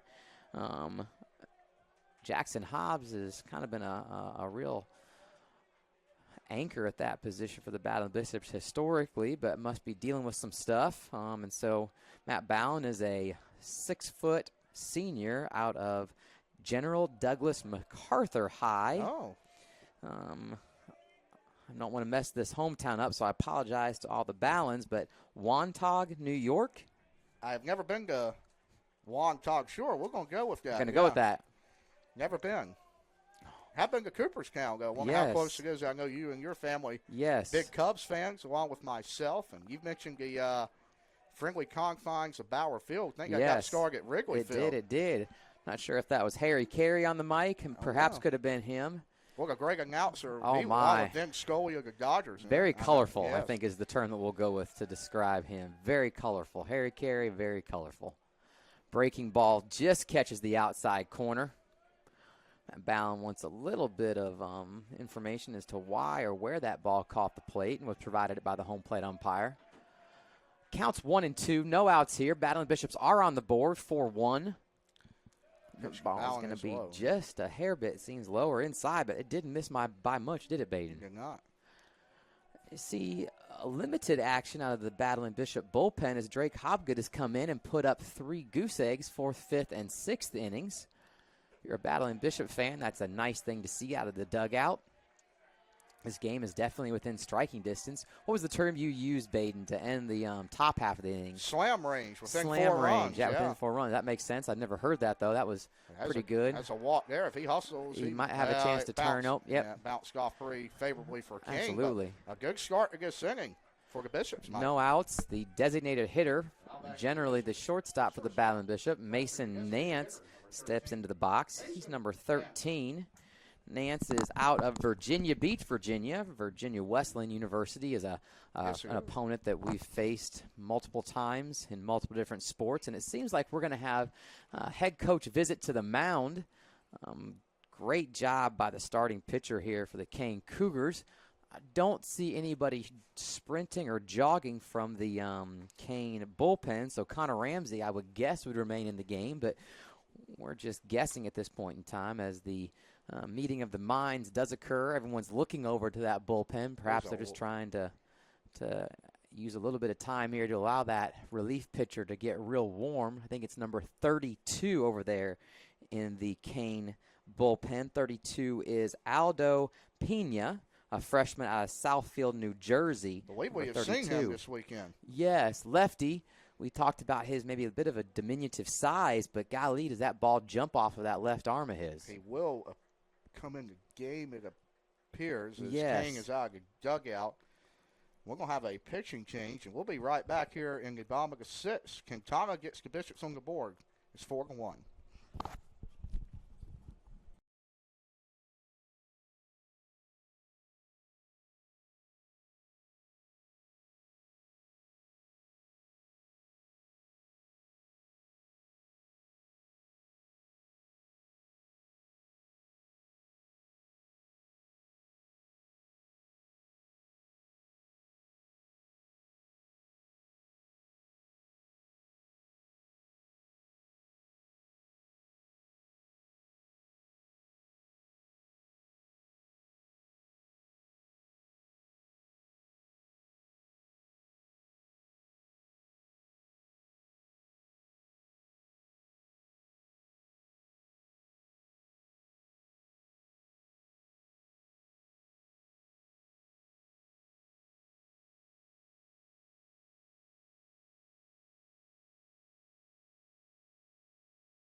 see Mason Nance, designated hitter this afternoon. He's going to face a new arm for Kean. And Pena's going to get a 5-4-3 double play out to shoot. That is a big momentum shift right back to the Cougars. Right, first pitch, 5-4-3. Yeah, tough action there. Great if you are a Kean Cougar fan. Designated hitter hitting into a double play. First pitch of the relief pitcher after the starting pitcher for the Kean Cougars worked himself into a little bit of a jam. No outs, gave up a home run, but Kean is right back in the driver's seat now. First pitch fouled back by freshman Brady Williams. That's right. Play a little YMCA over the loudspeakers here at Bauer Field for that pitching change. I think that's for sure a fan favorite as that ball is just dribbled to the third baseman. Makes a great play over to the first baseman. A few pitches by the relief pitcher and 3 quick outs. We'll be back shortly after a message from Flow Sports.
We're back here in the top of the 7th inning. Drake Hopgood will skill Toga rubber for the battling Bishops. He has looked really sharp out there in relief this afternoon. The converted starter, as we mentioned.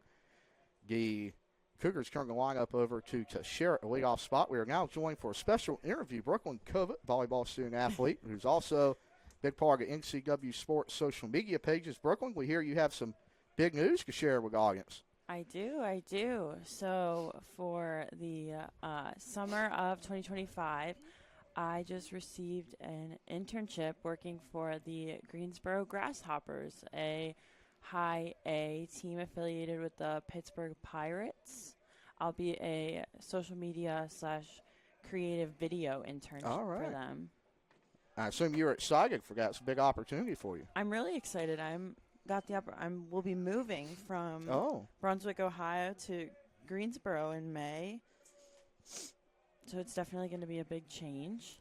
Have you ever been to Greensboro before? I have. As Teixeira will fly that ball to right field. Bowen going after it. He is going to not be able to get there as that ball fell between him and Furby out there. That's a leadoff double for Teixeira, who's had a heck of a weekend for Kean.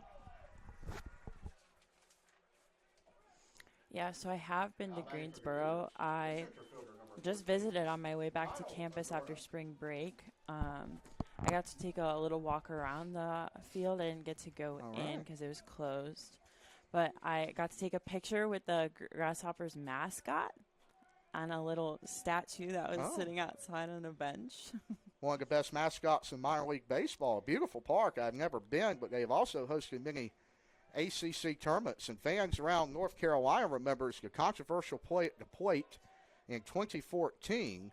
As we're going to have a bunt here, and Adorno's going to pull that bat between North Carolina and North Carolina State. Trey Turner, infamously called out at the plate, looks safe.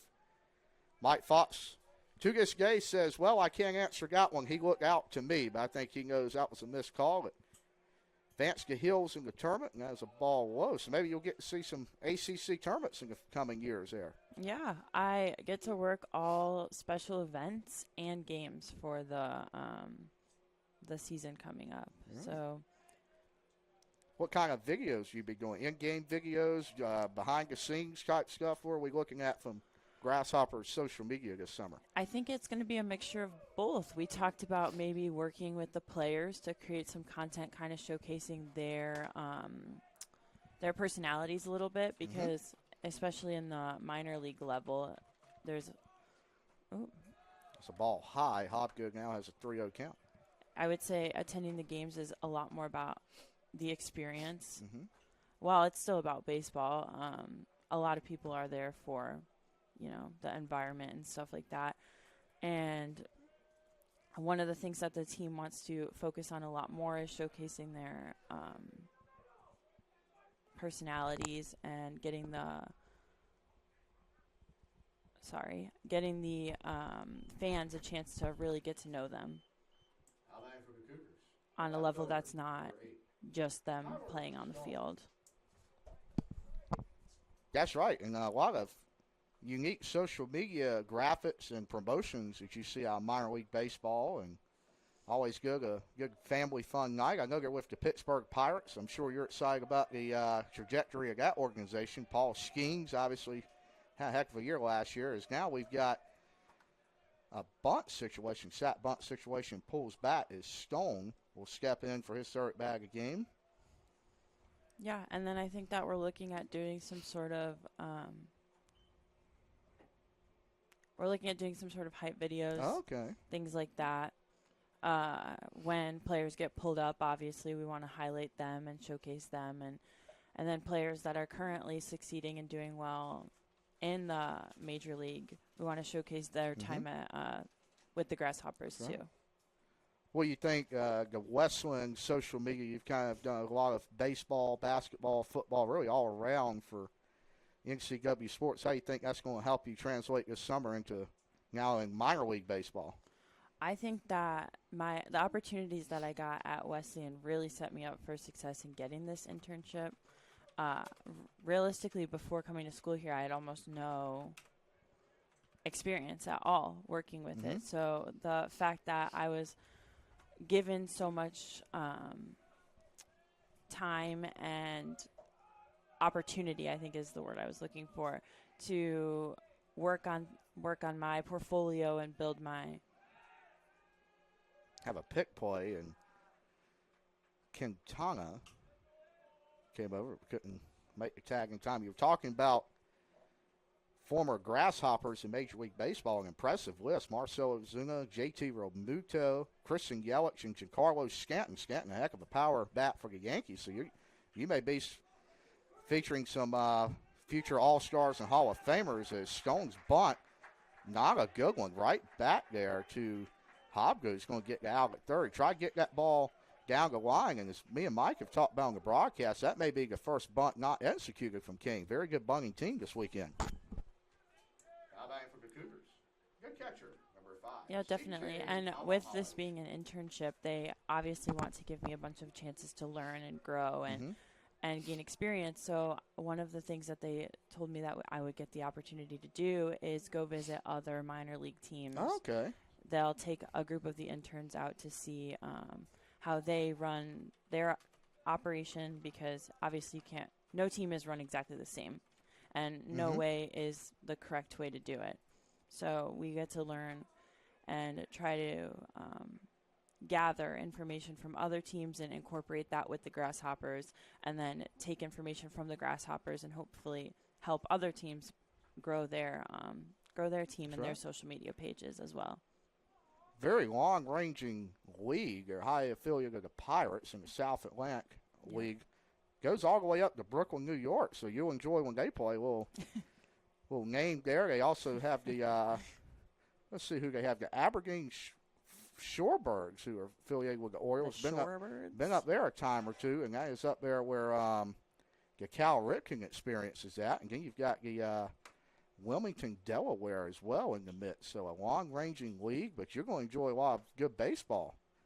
Yeah, definitely. I'm really excited. It's definitely a really good opportunity, and to start kind of working with a minor league team after my freshman year is definitely a big deal, Yeah. and I'm really excited about it. So I'm really thankful to Callie Klein, a previous Yeah. Wesleyan volleyball player, for helping me get this opportunity, and then Coach Vicky as well. I believe, is she the director of social media for the Grasshoppers Yeah, now? she Okay. is. She is. And this year is the first year that she'll have an intern working directly under her. So Oh, is that right? I didn't Yep. know that. Okay. Yep. I know she was really excited about that. It was her first interview she did with me. Obviously, you did quite well. Yeah, I also got the chance to talk to some other employees from the Grasshoppers. I want to make sure I'm saying the right people before I talk about this. That's right. Quintana going to cover the bag again. Maybe just a. Yeah, they did have something on. They picked off the first here. A lot of action by the Bishop's defense here. Try and get an out on the base pass. Tamba Hollage is now at bat. He has one ball to his count. Hobgood now, Brooklyn looking really good, going up on that 50 pitch mark. He is getting ready to throw his fourth complete inning of work if he can get Tamba Hollage to somehow get out here.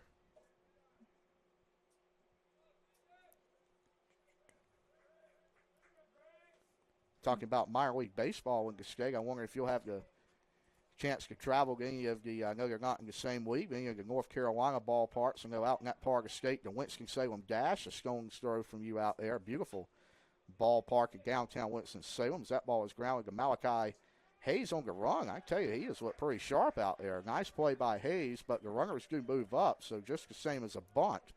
Second, third, 2 outs now for the Cougars. I'm batting for Kean, the designated hitter, number 36, Cal Chase. Brooklyn, I know you were also excited on a side note from the Grasshoppers. Our trivia question get ready to come up in the bottom half of the inning. I believe you got one correct. I did. First of the year. Yep. We've had many so far, and I think this one's going to have to do with Major League Baseball history as well, which the viewers have enjoyed this year. This pitch from Hobgood. He will fire it inside. Yeah, that is a strike, and that will be an even count at 1 ball and 1 strike.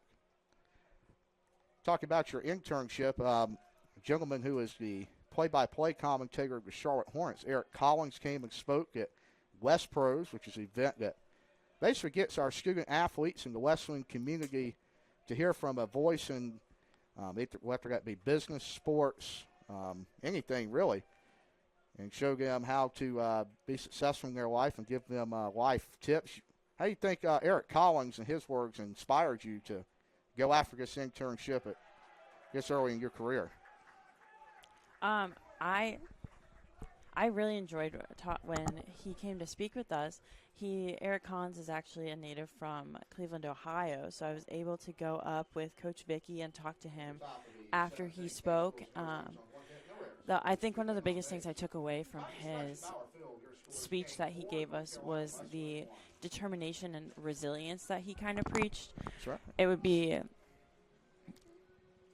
to show that you're really interested in a position or an opportunity or something. He really pushed the fact that you should reach out over and over and over again, that you're not giving up after just one email. And I ended up reaching out to Eric Collins himself. Oh, okay. I sent him an email asking him if he had heard of any, internship opportunities or anything, any teams that he thought I should reach out to in the Cleveland area, because obviously that's where he's from. And he actually reached out to me fairly quickly and gave me a couple of recommendations talking about the Akron Rubber Ducks and stuff like that, who I reached out to, and they were very, very helpful, telling me to email them back next season a little bit earlier when they're looking for their internships for their.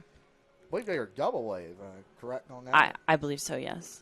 I believe you corrected me earlier in the year when the Division III World Series was held. Correct. That's now in Cleveland. Maybe we will see the Bishops there this year, and have not been in, I believe, since 2006, but hosted the first regional at Bauer Field in 2023. Wesleyan here needs to come back from a 3-run deficit as we have to throw down to second. We'll get ready to give you that trivia question, but Colin Scoggins is going to lead it off in the bottom of the 7th. Leading off for the Valley Bishops, your third baseman, number 28, Colin Scoggins.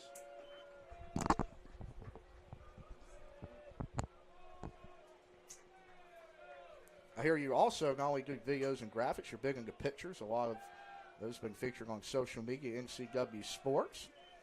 Yeah, I recently actually got into photography and working more with the athletes in sports photography.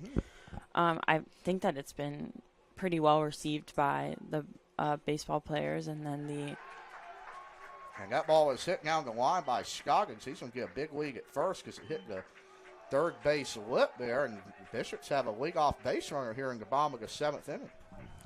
Yeah, I think that even by the coaches and the parents of the players have really done a good job at reaching out and following and interacting with the posts and pictures that I've been putting up, and then the videos as well, because one recently just got put up onto my website. Oh, you have a website. You can tell the people where to find you. The link would be in my Instagram bio at B Kovics Camera on Instagram. Right, Bowen will have a sack bunt opportunity. He is off the base, and Bowen is going to be safe. Not a good throw there from Pena, who has just came into this game to pass inning. But Brooklyn, that's what you talk about in baseball. Always hustle down the line. You never know what will happen. And the guy will bring up Connor Furby in the 9-hole. Now batting for the Valley Bishops, the center fielder, number 11, Connor Furby.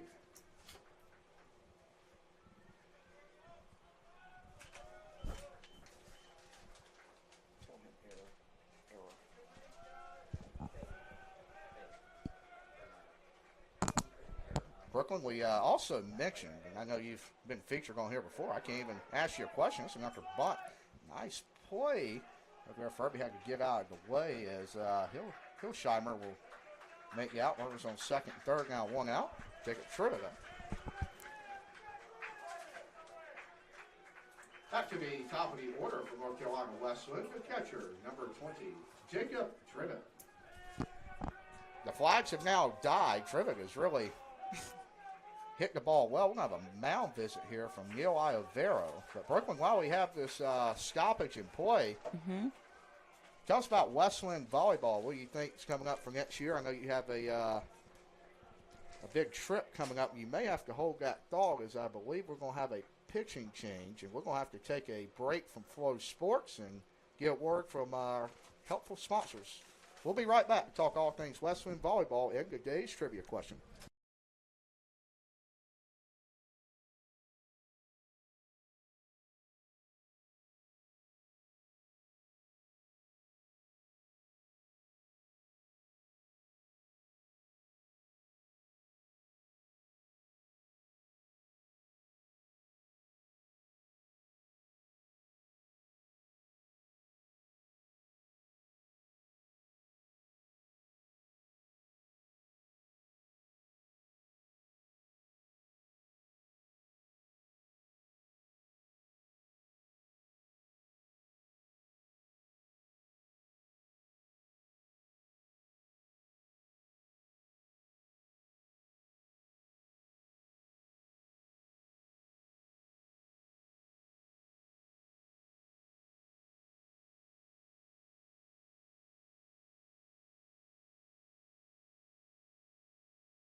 In the bottom of the 7th inning, Kean makes a change on the mound. He's now going to bring in number 41, Jason Basalucata, as he's going to get Trivet to hit a ball shallow center field, as Adorno's going to have to come on to make that play, and we're going to have a rundown of Scoggins in between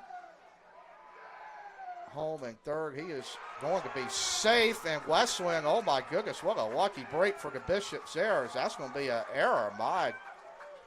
That's the way the ball needs to bounce for Wesleyan. And, wow, that may be a spark the Bishops needed, Brooklyn. Yeah, definitely.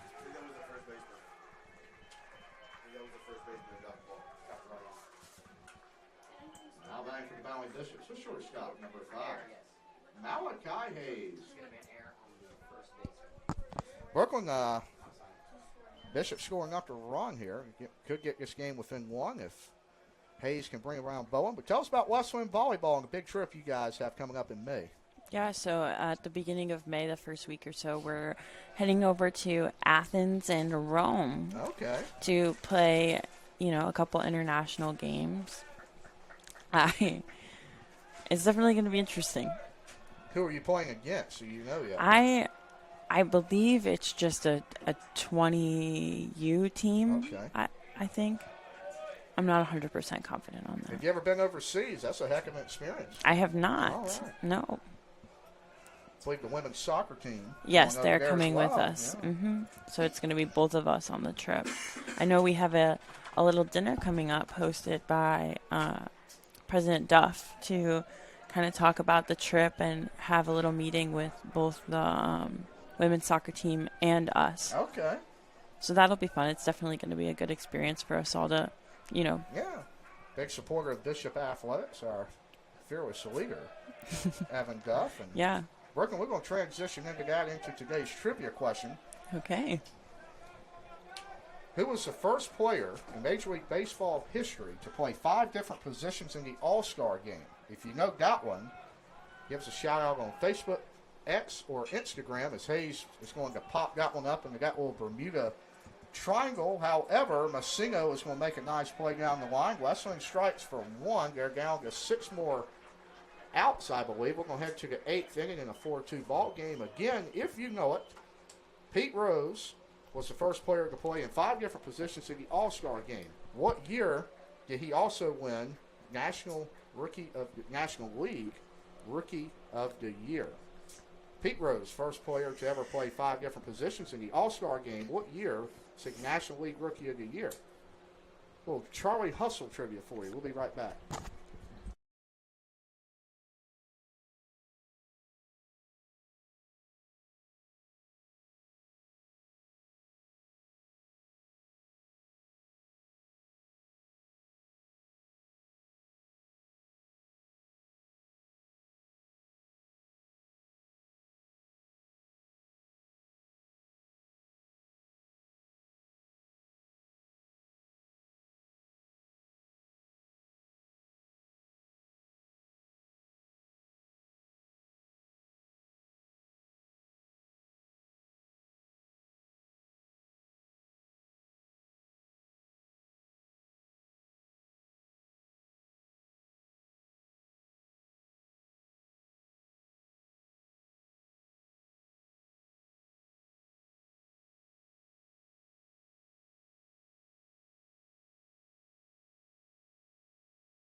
Top of the 8th inning now. Bishop strike for 1 via the Kean error. Drake Hobgood back out there. Nice play by Scoggins. It's both hands under. Fires a strike over to Matt Ballin first for out number 1.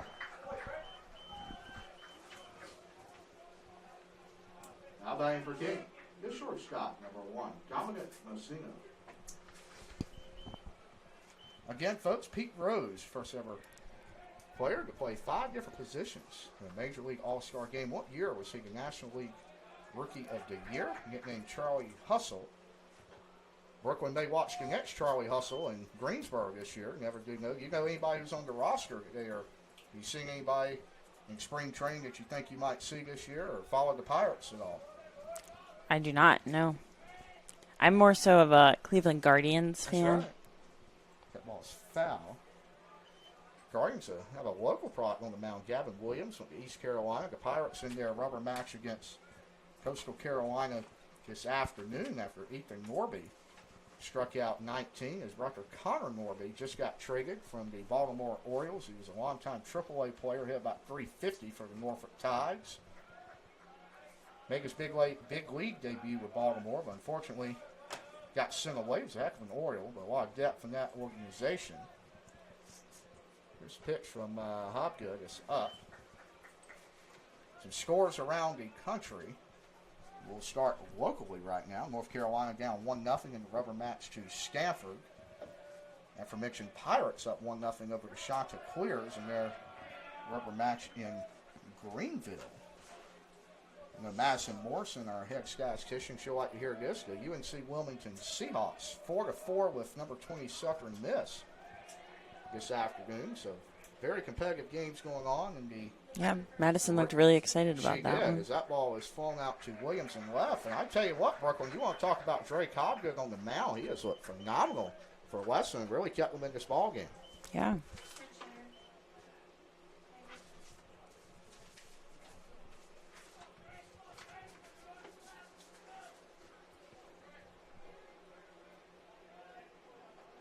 Your attention, pinch hitting for Kean, number 3, Dan Risley. We have Dan Risley, who's been a 2-game starter in this series on the bench today. We'll get the pinch hit in this ball game. Brooklyn, we got one more score locally. Duke and Cal in the rubber match. Blue Devils up 5-3 in the 8th inning. That'll be a big series win as Duke has struggled out of the gate, a top 20 team to start the year, but has fell out of the top 25 facing the Golden Bears. The Golden Bears. That's right. Interesting. Stanford and Cal, first-year members along with SMU in the ACC. And as Mr. Armbruster mentioned yesterday, you're also a Big Ten fan. We had a Big Ten matchup between USC and UCLA in basketball last night. I believe UCLA took down the Trojans by 30 points. Oh, wow. If I'm not mistaken, that ball is up and away. 1-2. Your Buckeyes, Justin Hare, former Campbell head coach. He's now the fearless leader of the Buckeyes baseball program this year. Yeah. That's yeah, right. I do think that we need to correct you on that, Baden. It is the Ohio State University. You're right. I guess trademarked, I think. It is, most definitely.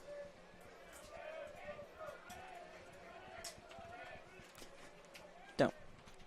That ball is outside. A little update in the Big Ten. Michigan State is up on Michigan 75-59. That's what we like to see. That's right. The Spartans are going for their 26th win of the season. And that is strike 3 on the corner. A makeup call there from the home plate umpire. Brooklyn, we appreciate you joining us this afternoon. Yeah, thank you for having me. Hopefully the Bishops can get at least 2 runs with 6 outs to work with. And we'll be right back from the message. For Sports.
back here in the bottom of the 8th inning. Javier Quintana will step in. We got Mike Armbruster back on the mic, and as you can tell, folks, I'm surrounded by the OHIONs.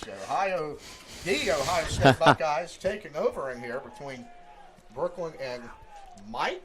Quintana will take ball 1, and that looked like a little slider, a little high right there. And that will be a even count in the Bishops. Mike, this is a very winnable game right now. Absolutely. 4-2 in the 8th inning. Wesleyan, I hate to say it, not really used to these opportunities. But let's see how they can respond after following the first 2 games of the series. Quintana takes ball 2, 2-1. It's always great to be able to consume as a viewer a competitive game, no matter what sport you're watching. I think that is something that all of us desire to see, and to have this game be competitive here late into the 8th inning is awesome. Whether you're a Baton Bishop fan or a Kean Cougar fan, even though I know everyone likes to win and win big, it's a lot more exciting when it is competitive close at the end. And so it's great to have that here. Talk about being surrounded by Buckeyes, Baden. I think you really got to consider Ohioans, the Buckeyes, kind of salt of the earth people. That's why I've heard many times Quintana's going to take strike 3. I do think that was a pitch he should have swung at. And he knows it. And he knows it as well. Matt Ballin's going to come up with 1 out and get bottom of the 8th. Bottom of the 8th inning, yes. Ballin Bishops down to their final 5 outs. Definitely well within striking distance, as we mentioned. Matt Ballin had a hit his prior at bat, I believe. I could be wrong. Appreciate it. Walked 3 times, I guess, so he got on base. Appreciate Brooklyn Kovic, the NC Wesleyan University volleyball student athlete, coming on air and telling us about her great opportunity she has with the insects, the Greensboro Insects this year. Balance going to foul that on the way into the Kean bullpen. Mike, we're going to have to make a trip up and watch a game. I've never been to the Grasshoppers, see her in action in the Grasshoppers. It's actually unbelievable. It's a park I haven't been to in North Carolina. So. As Brooklyn mentioned, I think minor league baseball, why it's so attractive is because of the entertainment value, the programming that goes on inside those games through those 9 innings. You and I have had the opportunity to experience the Durham Bulls game here and there, and they do a top-notch job of creating a really fun experience for fans in and around that baseball game. The ball is dribbled. Going to be a tough play. He is safe. And it seems like he is safe. There was no one covering the bag. The ball was hit. You talk about that Bermuda Triangle behind first base. That ball was kind of hitting the Bermuda Triangle of first baseman, second baseman, and pitcher all kind of converging. I don't know if there's a lot of communication going on. First baseman finally took kind of control of the situation and fielded it. Brings up Mr. Nance here with an opportunity to tie this game on a home run or hopefully move that base runner, if you're a Baton Bishop fan, into scoring position. I think that's a situation, Mike, with Basso Lucato now in for Kean. If that has not been mentioned, we apologize. He's got to get over to that base, and that's going to lead to 2. Wow. Yeah, and Ballin may get the third, but not the speediest in the world, so he'll hold up. But, yeah, that ball was kind of hitting the triangle, Mike. You're tall as a pitcher, no matter what. Not really field those balls. Get to the base as quick as you can. But really? Again, but again, you've got speed on the bases. So. Yep. Yeah, Mason Nance, generally the starting shortstop. Now the DH does have really good speed. Left fielder Brady Williams stepping up to the batter's box, into the batter's box right now. And this is really the first time, Mike, in this series, Kean has had any game pressure on. Yeah. I think you can see it, right? When the game is close, there tends to muscles might tighten a little bit. That pitch was high and inside. He chased for sure there. Coach Clifton's talking to him now. Be patient. Big spot for the freshman here. Absolutely. But just a great opportunity for the Baton Bishops to be in a situation where they can hopefully maybe tie this game and force a little more pressure on the Kean Cougars. That ball is driven. It's going to be caught. I believe yes. Out there is Adorno is camped under a fake tag there. Mike, I'm not 100% sure, but it looked like he may have chased that one high as well, and he will pat his chest and say, yep, that was my bad. But still a good swing nonetheless. Absolutely. Coach Clifton out here communicating to Matt Ballin. Runner on second, runner on first for Colin Scoggins. Had a nice timely single in his previous at-bat. Yes, sir. Was a part of that. I believe he did represent that second run for the Baton Bishops on the scoreboard. Got himself caught in a rundown, but was able to work himself out of it. Unfortunately, Kean had a little bit of an air drop ball. First pitch, first strike of the at-bat. 2 outs, 2 on for the Battling Bishops here in the bottom of the 8th inning. Scoggins is, we're going to create a new analogy. Trying to go Cooper Flagg is idle right now. Needs to hit a big gapper if he could, but he's going to be behind 0-2. 2 outs here. As we talk about timely hitting in the game of baseball is so crucial to a team's success, and Colin has an opportunity here to get one of those timely hits. So have to choke up on the bat and just put a ball in play here. He will get a slider. He swings and misses. A good pitch to hit. But we will be through 8 frames of baseball. Kean will now only have to get 3 more outs. Wonder if they will go to a closer or what their pitching plan is. But we have 1 more inning of baseball and your trivia answer coming up right after this. Right.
One more inning to go here from Bauer Field. The Bishops make a pitching change. It will bring on Mason Bottle, left-handed redshirt freshman from Belleville, North Carolina. He'll fire first pitch that is fouled away. Mike, what an outing out of the bullpen from Dre Cobgood to keep the Bishops within striking distance here. Absolutely. You see all those zeros up there, and I believe those are all the responsibility of him, right? So what was that, 4th, 5th, 6th, 7th, and 8th inning, holding the very potent offense of the Kean Cougars at bay. We'll see if Mason Botbull can do the same, as I don't believe he went around on that check swing, did a great job holding up. Both Trivet and the home plate umpire asked the first base umpire, and he confirmed that was a good check swing. Hobgood's stat line today, Mike, very impressive. 5 1/3 innings, 66 pitches, only 2 hits allowed. A heck of a job for the junior from Claremont.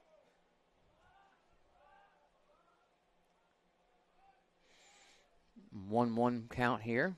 Also had a strikeout looking as I believe Solari's going to ground to Hayes for out number 1 of the 9th. And now flip the lineup over to a very dangerous Justin Teixeira. Very dangerous. Talk about the potency of this offense, and it really starts here at the top of the order. We talked about the Battling Bishops trying to get Jacob Trivet the most possible opportunities to swing that bat as the leadoff hitter, much like they did last year with the right fielder. And he will have his chance in the bottom of the 9th inning. So he is due up 3rd. Okay. The order is 8-9-1. Bowen, Furby, and that is a ball. And again, Trivet. As Botbull goes first pitch ball on the leadoff man. Today, Teixeira 1 for 3 with a walk. Has not produced an RBI. Would have to hit one out for that to happen. He has doubled in this ball game. So like we talked about, he may be in consideration for the NJAC Player of the Week after this weekend. Absolutely could be. Great pitch there by Botbull. The bottom kind of fell out of it and was riding high and then just dove. Trivet not doing a bad job behind the plate today. Really quite impressed with how he's kind of been a backstop, so to speak. Sets himself up over the inside, and great job by Teixeira battling that pitch off. It was not an easy pitch to get contact on. No. See Mr. D'Annunzio over there, Mark's father, helping out, fielding that ball on the patio. His son had a heck of a outing yesterday. Looked pretty good in the loss. Kept the Bishops in it. And again, the little tough inning, I believe, in the 7th. I think he got 7 in the 7th. But none to his credit, as they would say, is Bottle's going to fire a low fastball, 2-2 to Teixeira. Evens the count up. Teixeira done a great job here, fighting, battling, clawing after being down 0-2. Infield all back except for the corners. Even the first baseman, third baseman playing a little bit back here. Trying to keep everything in front of them that they can. Ball in the dirt. No check swing there. It looks like he won. Good take with 2 strikes. Absolutely. Have a full house. Full house. That's right, yeah, 3-2. Bit of a blackjack reference there, is it not, Baden? Or a poker reference? I'm more of a canasta guy, to be honest. Ooh. Have you ever played canasta? I have not played That is a canasta. fun time. Can you explain to me what it is? I will after the 3-2 pitch. That is down the middle. Yep. Teixeira took that one. He knows he took Yep. it. And we're going to have up now for hopefully, if you're a Bishop fan, the last out. And Kyle Adorno before. Number 14. Yep. Baden, I'm more of a rummy guy, I guess. Born and raised in northern Indiana, out in the middle of nowhere on a dairy farm. We played some card games and board games, Uno, Sorry, things like that. But my wife grew up in I would say, a card shark family, playing a lot of rummy, a lot of euchre. So please explain to me your card game that you referenced. Essentially, canasta is once again a card game. You have as many players as you want, 2 or 5. It really doesn't matter. Each card is worth a certain amount of points. So if you get a joker, that's 50 points. Okay. You have to get 5 in a row. Okay.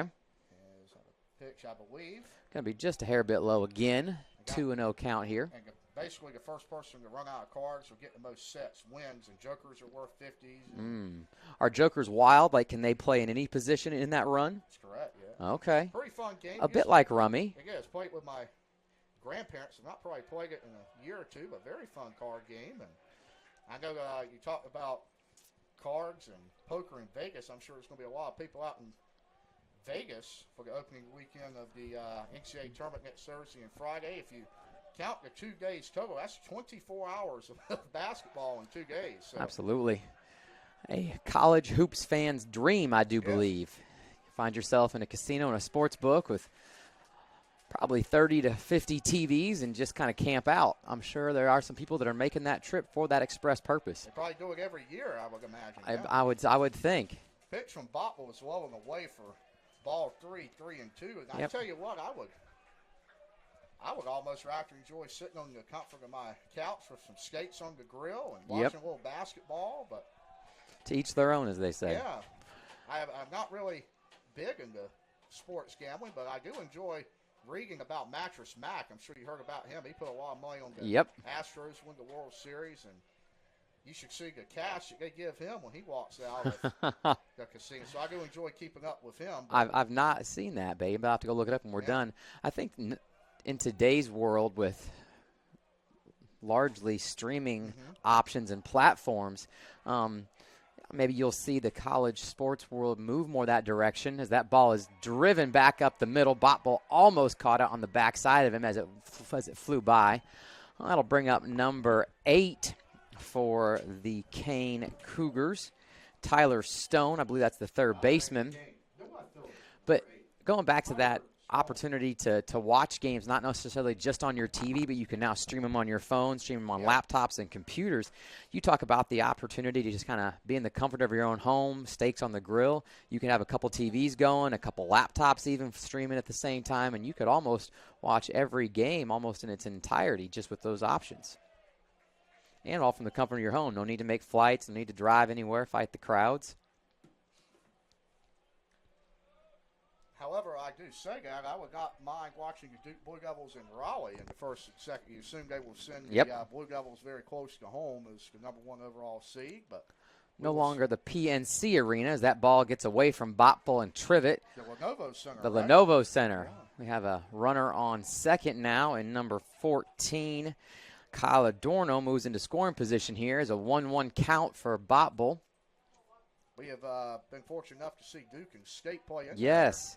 That was a great evening that you and I got to Yeah. experience together. I do appreciate you providing that opportunity. And the first person we saw, we walked in the building, assistant men's basketball coach Cornelius Snow, yep. Yeah, how about that? He was in, I believe he was cheering for the other side of the spectrum, as he's got a lot of good friends on the NC State basketball staff. And shout out to him. Had a great run to the conference finals this year. And we had Coach Thompson and his son Jack up here yesterday enjoying some baseball. And that's going to bring up, I believe, Tom Hollett.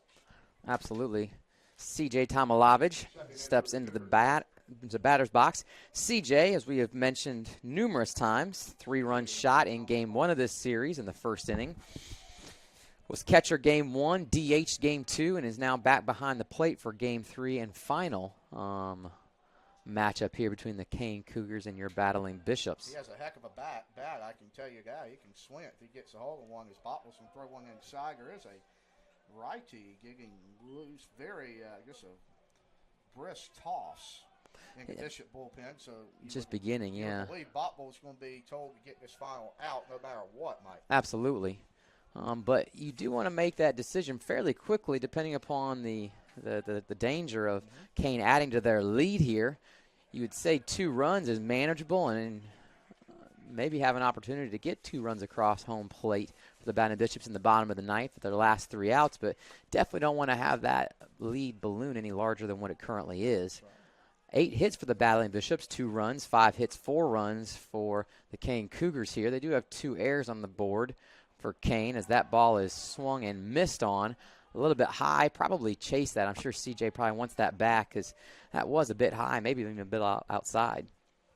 Be big for Botful getting this out. Maybe he'll be emphatic going off the mound and fire his teammates up. Absolutely. Bishops have 8, 9, and 1 coming up in the bottom of the ninth. He will hit Tom Hollage, I believe, in the foot. Yeah, or the ankle. The calf. Yeah, I'm not exactly sure. Did a great job of throwing some balls right where he wanted them in that at bat, but just couldn't figure out how to get that across. As you mentioned, now the bullpen arm is on the mound out there in the Battling Bishop bullpen. As I believe Coach Carter is going to make a trip out to the mound to have a conversation with Botful. I think he's speaking with home plate umpire here to make sure he's got some visits left, quote unquote, in the till.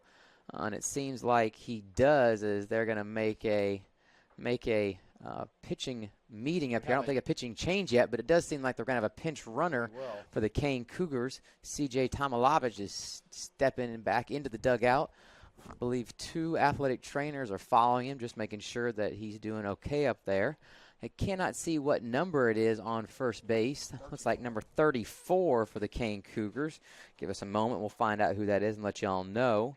That is going to be John Chisano, sophomore from Middletown, New Jersey, Middletown South High product. I believe he was the starting catcher for the Kean Cougars yesterday. Finished up game 1 for CJ and would assume you'd see him behind the plate for the bottom of the inning here. I would say that is the most likely scenario, but Bishops have to get one out before we worry about the bottom of the ninth. It's Mason Botful, Mike, and we've talked about this. It's kind of a theme here in the ninth. Those 2-out base runners for Wesleyan. Hopefully it doesn't come back to bite them here, but we've seen a lot of 2-out runners. Yes, we have. Yeah, a lot of 2-out runners, and quite frankly, just some 2-out runs scored, which is frustrating if you're a Battling Bishop fan to say, man, we got those first 2 outs of the inning fairly quickly. We just got to figure out a way to get one more, and that's what Mason Botful is endeavoring to do right now. So he's going to get set for the 0-1 here, and he will fire a pitch outside. A wow. nice frame job for Trivet. We'll get the call. It did seem like that was a bit outside, if not maybe a little bit more than a bit. 0-2 now. We'll see if they give Chase anything to hit. He's 0 for 2, but he's got an RBI and a walk. Yeah, if anything on the ground right now. That's going to be a little bit low, I believe. Yep, a little bit low. Botful came off the mound. I think he knows that was a ball. He says, dang, I just missed my spot there. Yep, probably a little more frustrated with himself than anything else. So. after you threw a couple really good pitches here to the pinch hitter, number 34, John Chisano. He comes set here for the payoff pitch. Outside. Yep. Really good job by Trivet being a backstop there, not letting that ball go back. Evens the count up 2-2. Mm-hmm. There's not a person on their feet right now at Bauer Field. You hear a lot of cheering on both sides of the spectrum. This place will erupt one way or the other because a lot of Kean Cougars have made the trek down to Rocky Mountain, and he's going to snip that one foul. Live to fight another day. That's all you have to do. Baden, can you remind our listeners and viewers of the trivia question? That is correct. So Pete Rose, Mike. Okay. He's the first player in Major League Baseball history to play all 5 positions in a Major League All-Star game. What year did he win National League Rookie of the Year? And we're going to give you that after Mason Botbull. Hopefully he can get this out. He will. Wow, it's really frustrating for Chisano there, huh? That is actually Cal Chase at the plate. Oh, I'm sorry. As he will strike out, Wesleyan will need a little bit of a rally. 2 will tie it. 3 will take the lead at Bauer Field. We got a trivia question on the upper side of this break.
Here in the bottom of the 9th inning, Bowling Bishops is mentioned in the top half, need 2 to tie, 3 to win.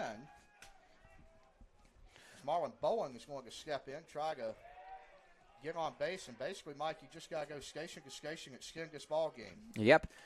Live to have another pitch, live to have another out. And so if you can do that, Bowling Bishops has an opportunity to get a run across the plate or 2. So the answer to the trivia question, Mike, Pete Rose, the first player in All-Star Game history to play 5 positions. What year was he National League Rookie of the Year? Guys, 1963, Charlie Hustle, National League Rookie of the Year in 1963. Ball's driven deep into the gap. Yes, Looks like he's going to have himself a double. The ball is still being tracked as he comes into third base. He's going to have to get down on the ground, which he does. And wow, if you could not you could not draw it up better for the Battling Bishops right now here in the bottom of the 3rd inning with a leadoff triple from Marlon Bowen. Generally plays left field for the Battling Bishops early in this season and has now been switched to right. I think that's probably his bet of this season here. First 13 games in.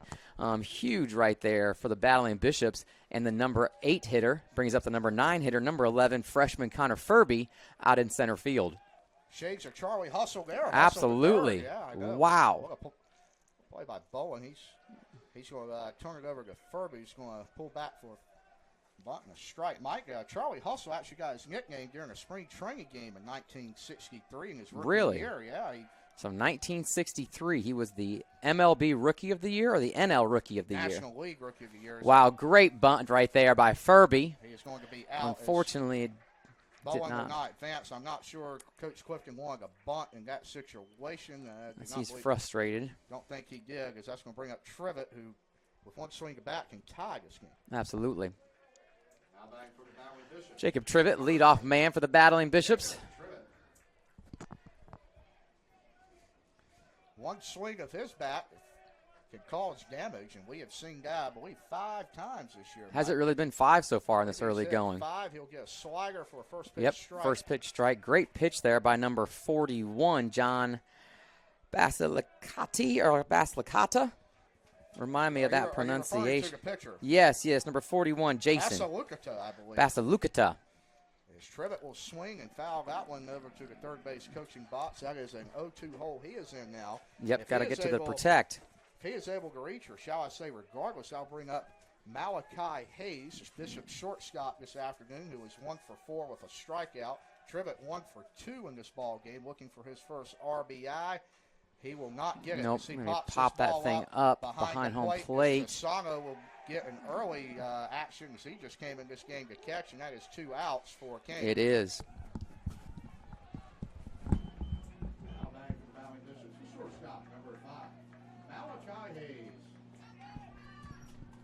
Bring up Malachi Hayes to the plate. As mentioned, 1 for 4 for strikeout this ball game, as he will look to extend this game at least one more at bat. Bishop's trying to avoid getting swept this weekend. Pitch to Hayes. He'll ground that one to short. It's going to be a tough backhand play for, I believe he is going to be safe as Messino couldn't make it. A hit there for Bowen. I apologize for Hayes. And now the Bishops, a swing of Javi Quintana's bat would walk this one off. Second for the Valley Bishops, the second baseman, number 21, Javier Quintana. We're up Javier Quintana. He's had a nice afternoon, 2 for 4 for RBI. Same thing yesterday, as Quintana went 2 for 4 yesterday. Had a big long shot to left field on a line drive and hit a double in the gap. First pitch he sees will be a slider in for strike 1 from Basilicata.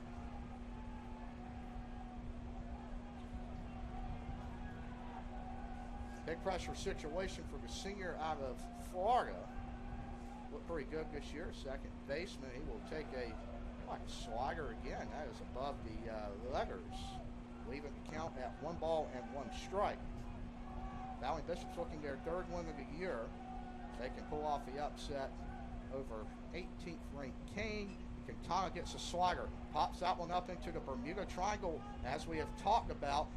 And that will be dropped in foul territory by Solari. I do believe it was foul, and it will be foul. And Quintana will have to, as mentioned, choke up on the bats. Wesleyan's down to their final strike of this contest.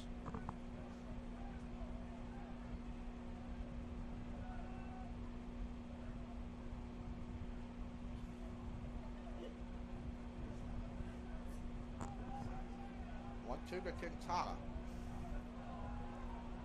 Big pressure situation for the Bishops here. Fire, fastball, I believe has a hair outside. It is outside. Evens the count 2-2. Good take by Quintana. Hayes runner at first. Spiggy has played outfield this year, so ball in the gap could potentially bring him around to the dish. And here's 2-2. Quintana takes that one. Basically the same spot outside, full count. Hayes will be in motion, will not be held on here. Riceley will go to the back of the base. Pitch to Quintana, slider, that is outside as well. Same spot, all 3 pitches there will bring up Matt Ballin with first, second, and 2 outs. Second in for North Carolina Wesleyan, the first baseman, number 41, Matt Ballin.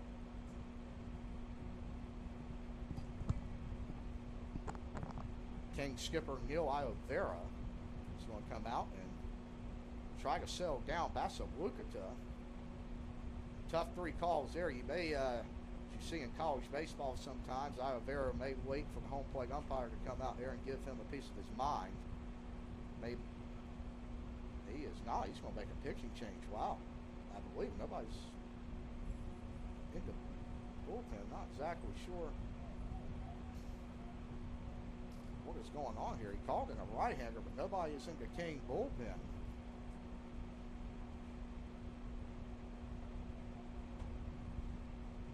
guess he was signaling for something else here. It looked like he called in a right-hander. Nobody was in the bullpen warming up for Kean. So Basaluka will tug a rubber once more for his 37th pitch of the ball game. Basaluka 2 1/3 innings. He's given up 1 earned run, 3.86 ERA this afternoon. He'll face Matt Bowen. Bowen is 1 for 1 with 3 walks in this ball game. Be big if he could get his second here. We'll get a slider. Look like down the middle pitch, swings and misses. That'll be strike 1. Bowen came in, played pretty well this weekend. Played some graduate student Jackson Hobbs. He'll have the 0-1, swings outside. Lee B. Chase got one in. The Battling Bishops are down to their final strike this afternoon against the Cougars in Game 3. 0-2 count to Ballard. Basaluka to get set. Checks Furby at second with swing and miss, and King will escape Rocky Mount with a sweep. It's the number 18 team in the country will win their 12th game of the year. Bishops lose by 1 run this afternoon and will fall to 2-12 on the season. And they will be back in action next weekend in Meisenheimer, taking on the Pfeiffer Falcons in the first USA South Series of the season. Again, Friday at 6 o'clock with a doubleheader. Saturday at 1 and 4 to conclude the series. Folks, we appreciate you joining us all weekend long as Kean and North Carolina Wesleyan had a heck of a 3-game series. We hope you'll continue to join us this week as softball